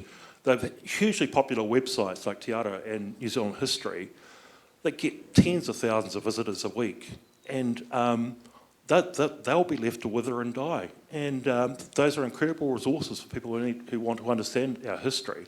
So we need to support that. We need to, there's currently this proposal to review the Aotearoa New Zealand Histories curriculum that was introduced only in 2023, as you said, and to rebalance it. And I don't even know what that means. Does that mean that we go back to the kind of rose-tinted version, the best race relations in the world, all that kind of stuff? Because that would be a huge backward step. And so we really need to hold on to and protect what we have striven for many years to gain. The work of so many people, iwi up and down the country, the Aotearoa College students who gathered 12,000 signatures for their petition, and they grew up in the King Country. They visited Araka and Rangiawhia, two of the sites where some of the worst atrocities of New Zealand wars were committed. They hadn't learned any of that history at their school, about 20 minutes away, and they went back to class and they thought, why aren't we learning about this stuff? And then they thought, what can we do about it? And, they changed history. That's what they did about it. So we need to hold on to that. We need to protect that. If there was just one major change in how New Zealand engages with its colonial history to be introduced in the next decade, what would it be? I think funding for resources to promote awareness of that, and that could be done through a lot of ways. It could be done through drama. There's so many incredible stories, parihaka and so on, that, there would be incredible opportunities to tell those stories in a range of ways. It doesn't just need to be, it doesn't only have to be in the form of books or whatever. The Mickey Forbes documentaries that I've been privileged to be part of are a great part of that as well. So I think just the funding and support to ensure that people have the opportunity to learn this history and engage with it is the really critical thing. Well, Vincent, thank you for all the work and effort and care that you have taken to ensure that New Zealanders do understand their own history. It's been magnificent talking to you, and thank you so much, and congratulations. Thank you.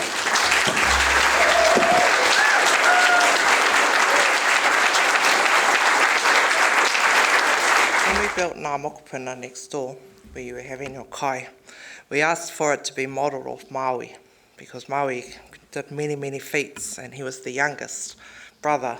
And so our final Distinguished Alumni is kind of a bit like Maui. This award goes to Dr. Ratu Mataira no Ngāti Porou me Ngāti Kahungunu.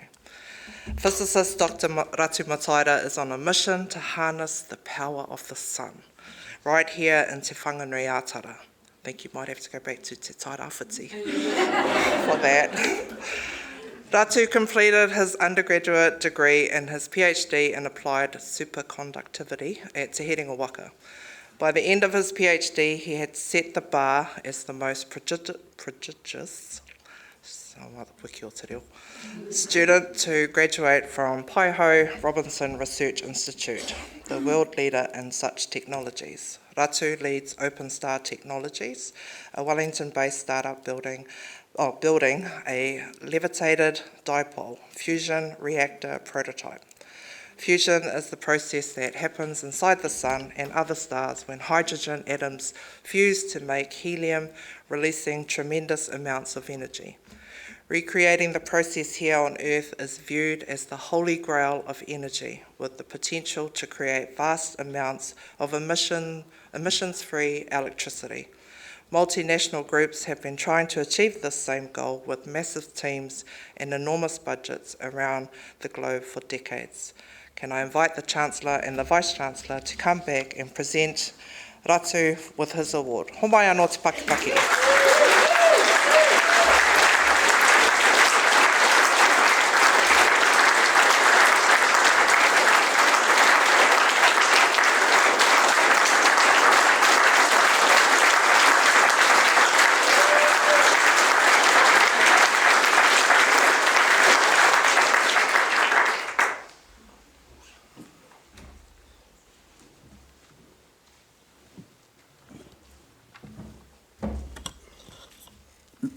Ratu, when I told my friend John Campbell that I was coming to talk to you, he said, "Whoa, can you imagine how big his brain is?" That's the kind of thing. This is the power you scientists have over lowly journalists like us. But science was always the thing that turned your head from the get-go, wasn't it? Absolutely. Tell me, what kind of kid were you? I was definitely the kind of kid, I was always fascinated with how the world works, and it's always hard to tell that in a way that doesn't feel like a trope. But what I'd say is specifically is like everybody who's been on stage has some fascination with how the way the world works and has taken some view on that, right? They have. Comedy is a study of how people process all sorts of things that happen. For some reason, when I looked at the world, it kind of boiled down to two things, which is a bit weird. It was like physics, like, why do cars do this? Some of the really basic, boring problems like balls rolling down hills. But in some sense, like the mechanical aspect of my mind really gravitated towards that. And that was the way I engaged with the natural world, more than like biology or chemistry. That just happened to be me.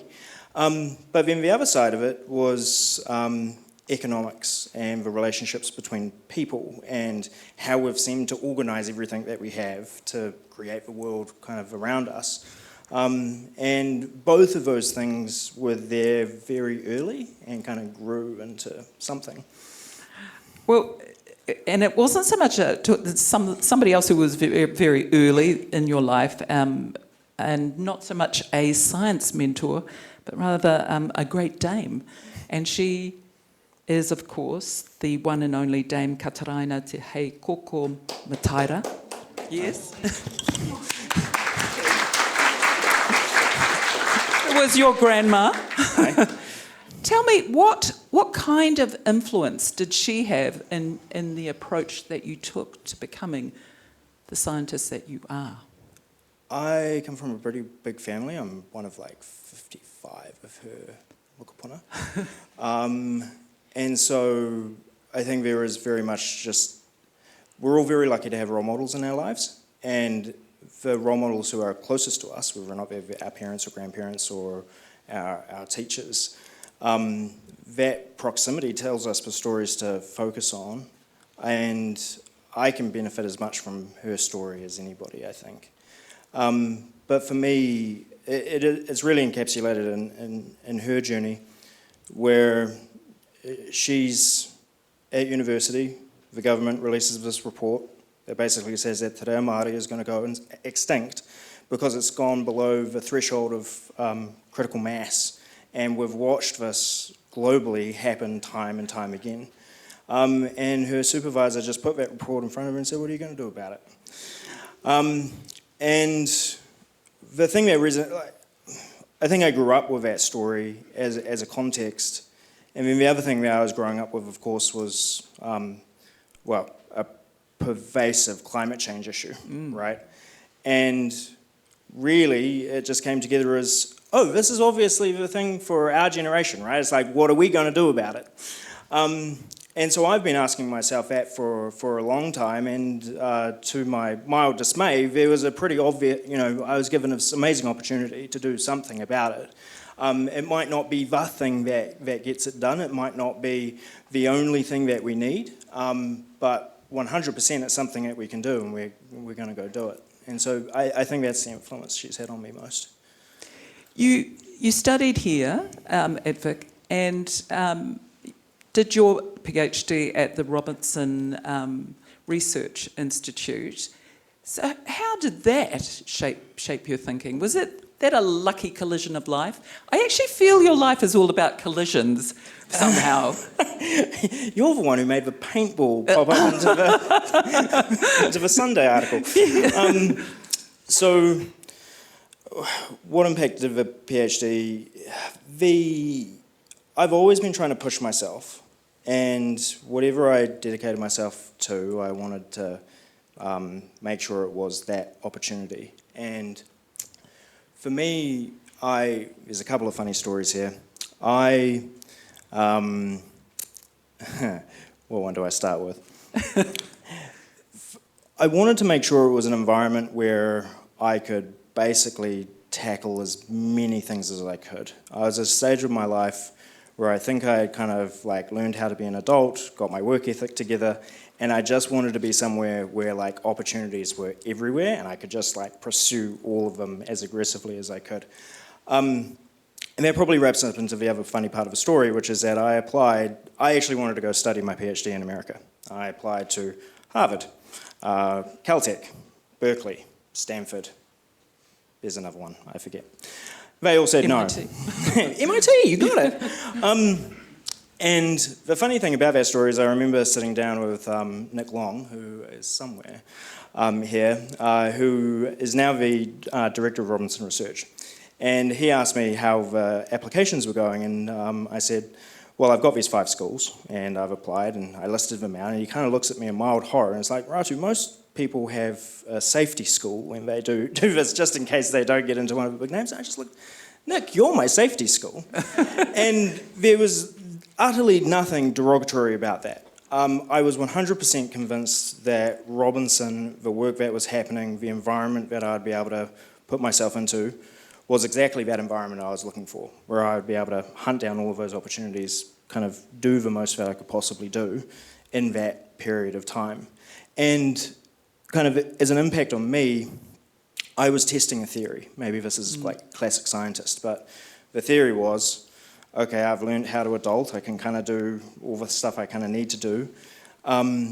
But if you chase down every opportunity, if you actually push yourself, if you try to take on those ambitions, does it actually pay off, or does the world just kind of slap you back constantly?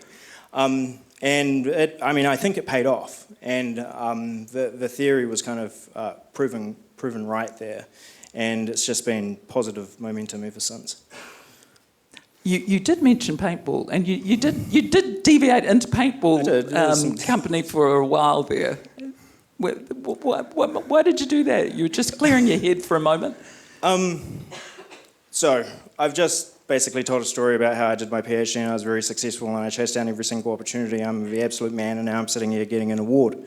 The story is not that linear, right? I skipped to the triumphant portion. I've got to bring you back here. And so the actual story starts with leaving high school early because I had a falling out with my chemistry teacher, and my dean was like, oh, this isn't going well, so she sent me to uni early, which started off great and then started to nosedive. And actually, that same issue I was having with that chemistry teacher, the same issue that re-emerged at uni, was that I hadn't learned a work ethic. I was just smart, and I'd turn up to stuff and I'd kind of figure it out and I'd coast, and I actually had to leave university in order to build that work ethic. I did not have the correct relationship with academia because I had spent more than a decade coasting, right? And so I needed to learn that work ethic somewhere else.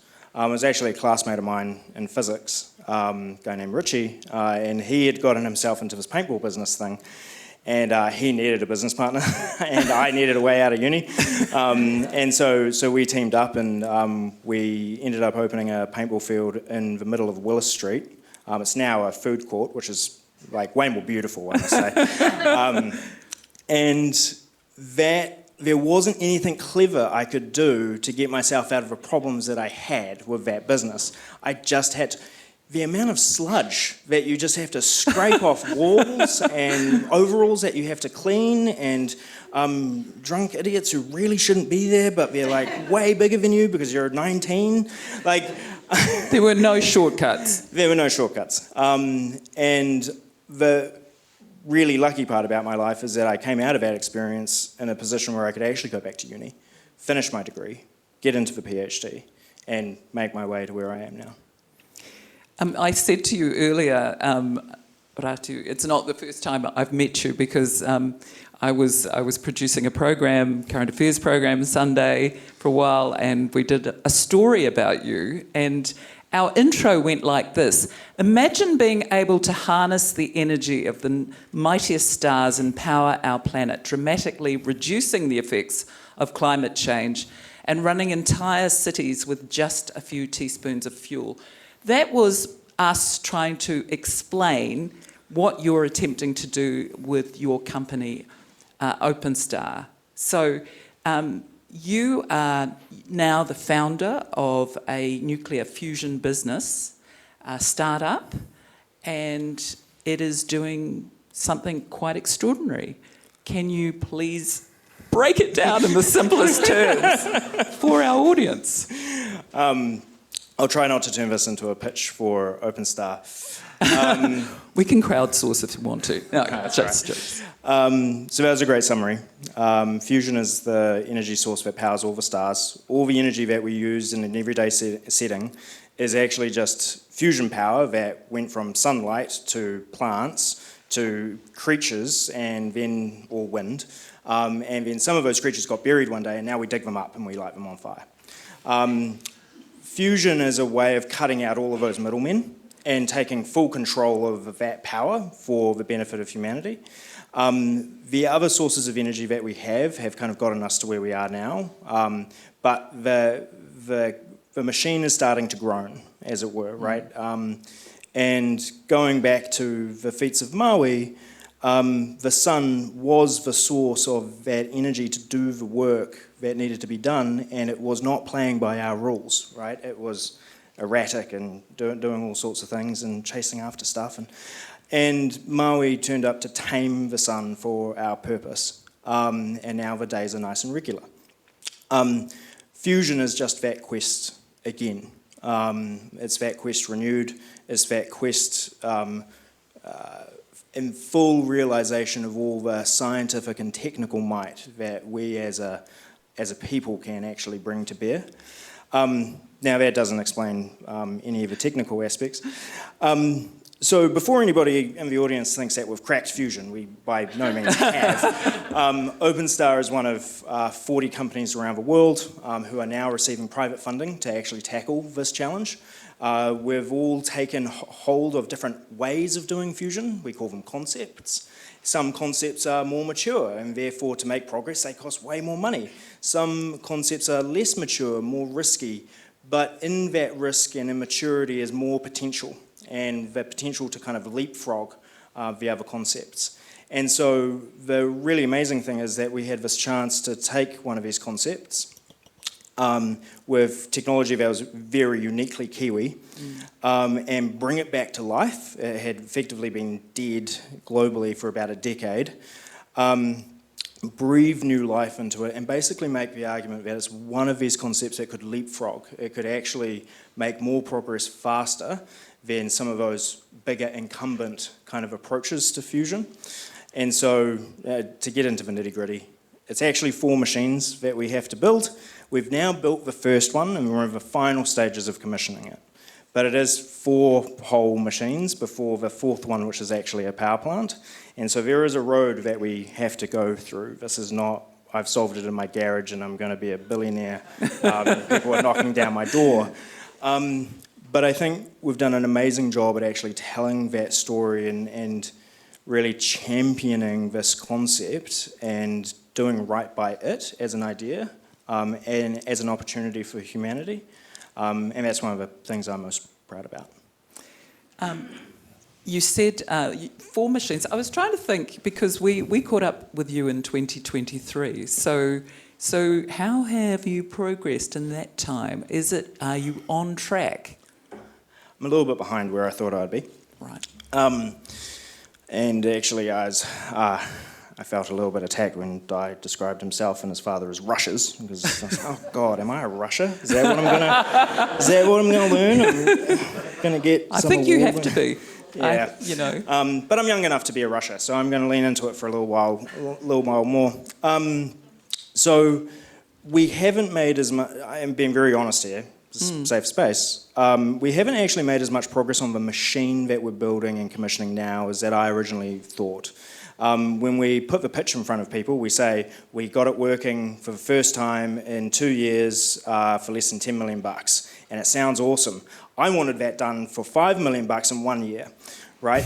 But I don't tell them that order of events when I'm asking investors for money. But nonetheless, even at that pace for 2 years, 10 million is still world class, miles ahead of the competition. So it's still fantastic, but I'm a rusher. This is what we're getting. But the thing that we've made more progress on that I didn't expect, because I didn't quite know how to imagine it, is that if we'd spoken 2 years ago, I wouldn't have even been able to tell you it was going to be 4 machines. I didn't know what those 4 machines would do. All I knew was that there was one machine that needed to be built to kind of bring the thing back to life, and would figure out the rest later. And it turns out that we actually had to put a decent amount of effort into figuring out the rest. Later came sooner than I expected. But we can now say what those 4 machines all are, what their purpose is, commercially, from a raising capital perspective, from a technology perspective, from the kind of teams that have to be built around those machines. And that's what investors and governments and employees, joining the team, that's what they all want to see, to know that they're actually joining a pathway that actually makes sense. Is there anything that is really freaking you out about the near future? I actually can't get into too many details. Do you mean OpenStar or just in general? Because David's... You can take it whatever way you want. I was kind of talking about OpenStar, but go for it. I actually can't get into too many details right now, but I remember when I got the call for this award, I knew the state the company was in, I knew all the technical work that was being done, I knew all the planning and commercial work that we were doing, and one thing was very clear. By the middle of September, things were either going to be bloody awesome at OpenStar or freaking terrifying. And I would have to sit on the stage getting an award talking about it in one of those 2 universes. And I can't get into the details, but we're pretty confident we live in the very good universe, not the very bad one. Can we just have a round of applause on that? Zero details. Great.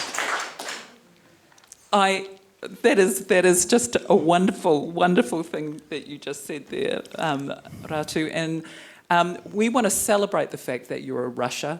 We want you to rush as hard as you can to the future and make it a better place for all of us. Thank you for the work that you are doing.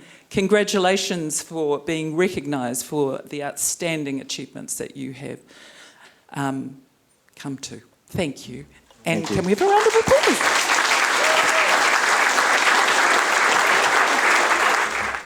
Well, unbelievably, we have come to an end of our chats with our 5 alumni. Haven't they been incredible? Can we please celebrate them again?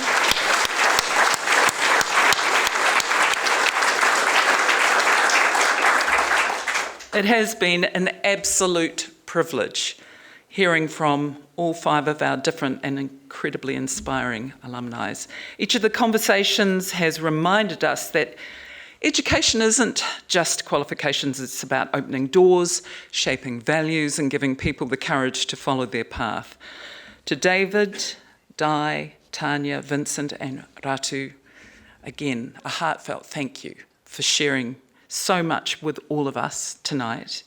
Your achievements are remarkable, but it's the generosity with which you've shared your insights that has made this evening incredibly special. Our alumni community is at the heart of this university's legacy. The success we've celebrated here is part, of course, of a much bigger story, one that includes every graduate who takes what they've learned at Te Herenga Waka out into the world. So, one more round of applause, everyone. Congratulations to our 2025 Distinguished Alumni Award recipients. And now it is my great pleasure to hand over to our Vice-Chancellor, Professor Nick Smith, for the final words of the evening. Nick. Tēnā koutou katoa, inga na mana, inga waka, tēnā koutou, tēnā koutou, tēnā koutou. Tonight has been so many different things. Carol framed it at the beginning as a celebration of stories. Dai talked about a love fest. We've just had a celebration of rushes. People who go to the dairy 3 times for 3 different objects. But for me, it's also a visceral reminder of the strength of what a university community, a Te Herenga Waka community, the diversity of contributions, the depth over time, and the way that it spans generations. And I think that sense of connections across generations isn't just something that we celebrate tonight, it's something that infuses so much of our professional and personal experiences. And I'm going to share my own story to add to the celebration, which was a recent walk across our campus with both my parents on one side and my children on the other. And we had 2 places to visit, which in different ways captured something essential about this wonderful institution, one about the future and the other about the past. The first was the building that is behind us, Mokopuna, a building that I think represents a beacon for a sustainable future, for the kātiakitanga that might get us there, and for the community and kaupapa that will make it possible. My children were impressed with their progress towards their existential challenge around what sustainability might be. The second was a very specific pilgrimage to 2 seats in a lecture theatre that is 1 flight of stairs up from my office in the Hunter building, the Gothic brick building across the road. Because that was where my parents first met in a stage 1 geology class. For my father, geology has always been the science of deep time and lasting structures. But it was in that lecture theatre almost 60 years ago that he found something else enduring of his own, a partnership with my mother, which has lasted, as it turns out, far longer than any rock sample he actually studied. That evening there was a violent debate around which film we could watch that would appeal to all 3 generations. We chose a film that had lots of bare rock in it for my father, we chose a film that had some magic in it for my children, and we chose a film that had some nostalgia for me, which turned out to be Star Wars. And halfway through Star Wars, as we stopped for ice cream, my son Hugo made the kind of definitive proclamation that's become more common in my household as my children are approaching their teenage years, that this university was now his favourite university. And he had evidence, irrefutable evidence as it turned out, because without this university he wouldn't exist. He then turned the tables on me and said, what was my favourite university, being well aware that I have worked for a number. And I said, well, obviously it's Victoria University of Wellington, Te Herenga Waka. But I wasn't let off the hook so easily. Dad, he said, at school we have to provide reasons to support our conclusions. You haven't done that, and my reason, it's already taken. I tried to think a bit hard about my reasons, and this is what I ultimately told him. This is my favourite university because, true to our central metaphor, Te Herenga Waka, the gathering of the waka, we attract the most extraordinary people. People who bring diverse expertise that can inform us, worldviews that can challenge us, and understandings that might just bring us back together rather than drive us apart. The kinds of people we have heard from tonight. And as a number of our awardees have alluded to, in a world that is increasingly polarised and sometimes, as David highlighted, beset by grievance politics, and echo chambers where people shout from self-proclaimed high moral ground, that simple act of bringing diverse people together is a critical first step. I don't think it's the whole solution, but I think it provides a foundation. And the foundation it provides comes from the conversations that we can then gather. And as we say here, it's not just Te Herenga Waka, the gathering of the wakas, it's also Te Herenga kaupapa, the gathering of conversations which can rise above the narrowed, siloed versions of the story that we sometimes hear from our political class, that technology-fueled economic growth is going to be the single panacea to our multiple challenges. And like Ratu, as an engineer, I understand intimately the superpower of science, its ability to gather what we know today and predict the future. And I've seen firsthand the power of engineering to harness those predictions and create change, such as the vision of clean energy sourced from the sun. But like Star Wars shows us, the same science that can power clean energy sometimes can be deployed into a Death Star. And if the change is driven only by short-term, individually focused economic measures, we risk creating more problems than we solve. And that's why we need so much more. We need the arts which foster creativity, and as Dai and Tanea have shown us, can hold a mirror up to our aspirations and our fragilities in ways that can help us see hope and see the best in ourselves.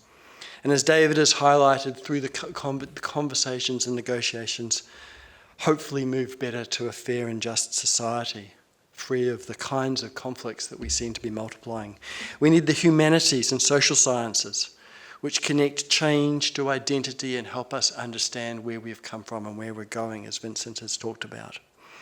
And we need the impact on whole communities, the kind of relational worldviews of Maturanga Māori, as Tanea has talked about, which anchors our actions and impacts across generations and reminds us of our responsibilities to whenua, to whānau, and the future. But most of all, this is my favourite university because of our ability to gather people, Te Herenga tangata. People who can weave science and art and technology and culture into something larger than any one of us could achieve by ourselves. Our aspiration at this university is at the centre of that ecosystem, to live up to our name, to connect students, staff, alumni, our vibrant city and our precious country, Aotearoa, New Zealand, to be a mooring post where people can argue with passion, provided they're also prepared to listen with care, to bring creativity, thought, action, and leadership to the critical issues of our time. Tonight, our distinguished alumni, Dai, Tanea, Vincent, Ratu, and David, the degree is in the mail,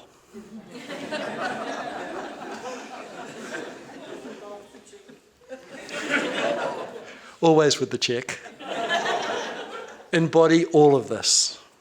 You've each taken the knowledge and skills you've gained and used them to make profound contributions nationally and internationally, and shared them tonight with a degree of humanity and a degree of hope and a degree of vulnerability which has been compelling and inspiring and made it a wonderful evening. On behalf of that university, my university, your university, and as it turns out, my son's favourite university, I want to say how proud of you we all are. Thank you once again for coming tonight. Thank you for being part of a remarkable evening. Thank you for being part of our Te Herenga Waka whānau.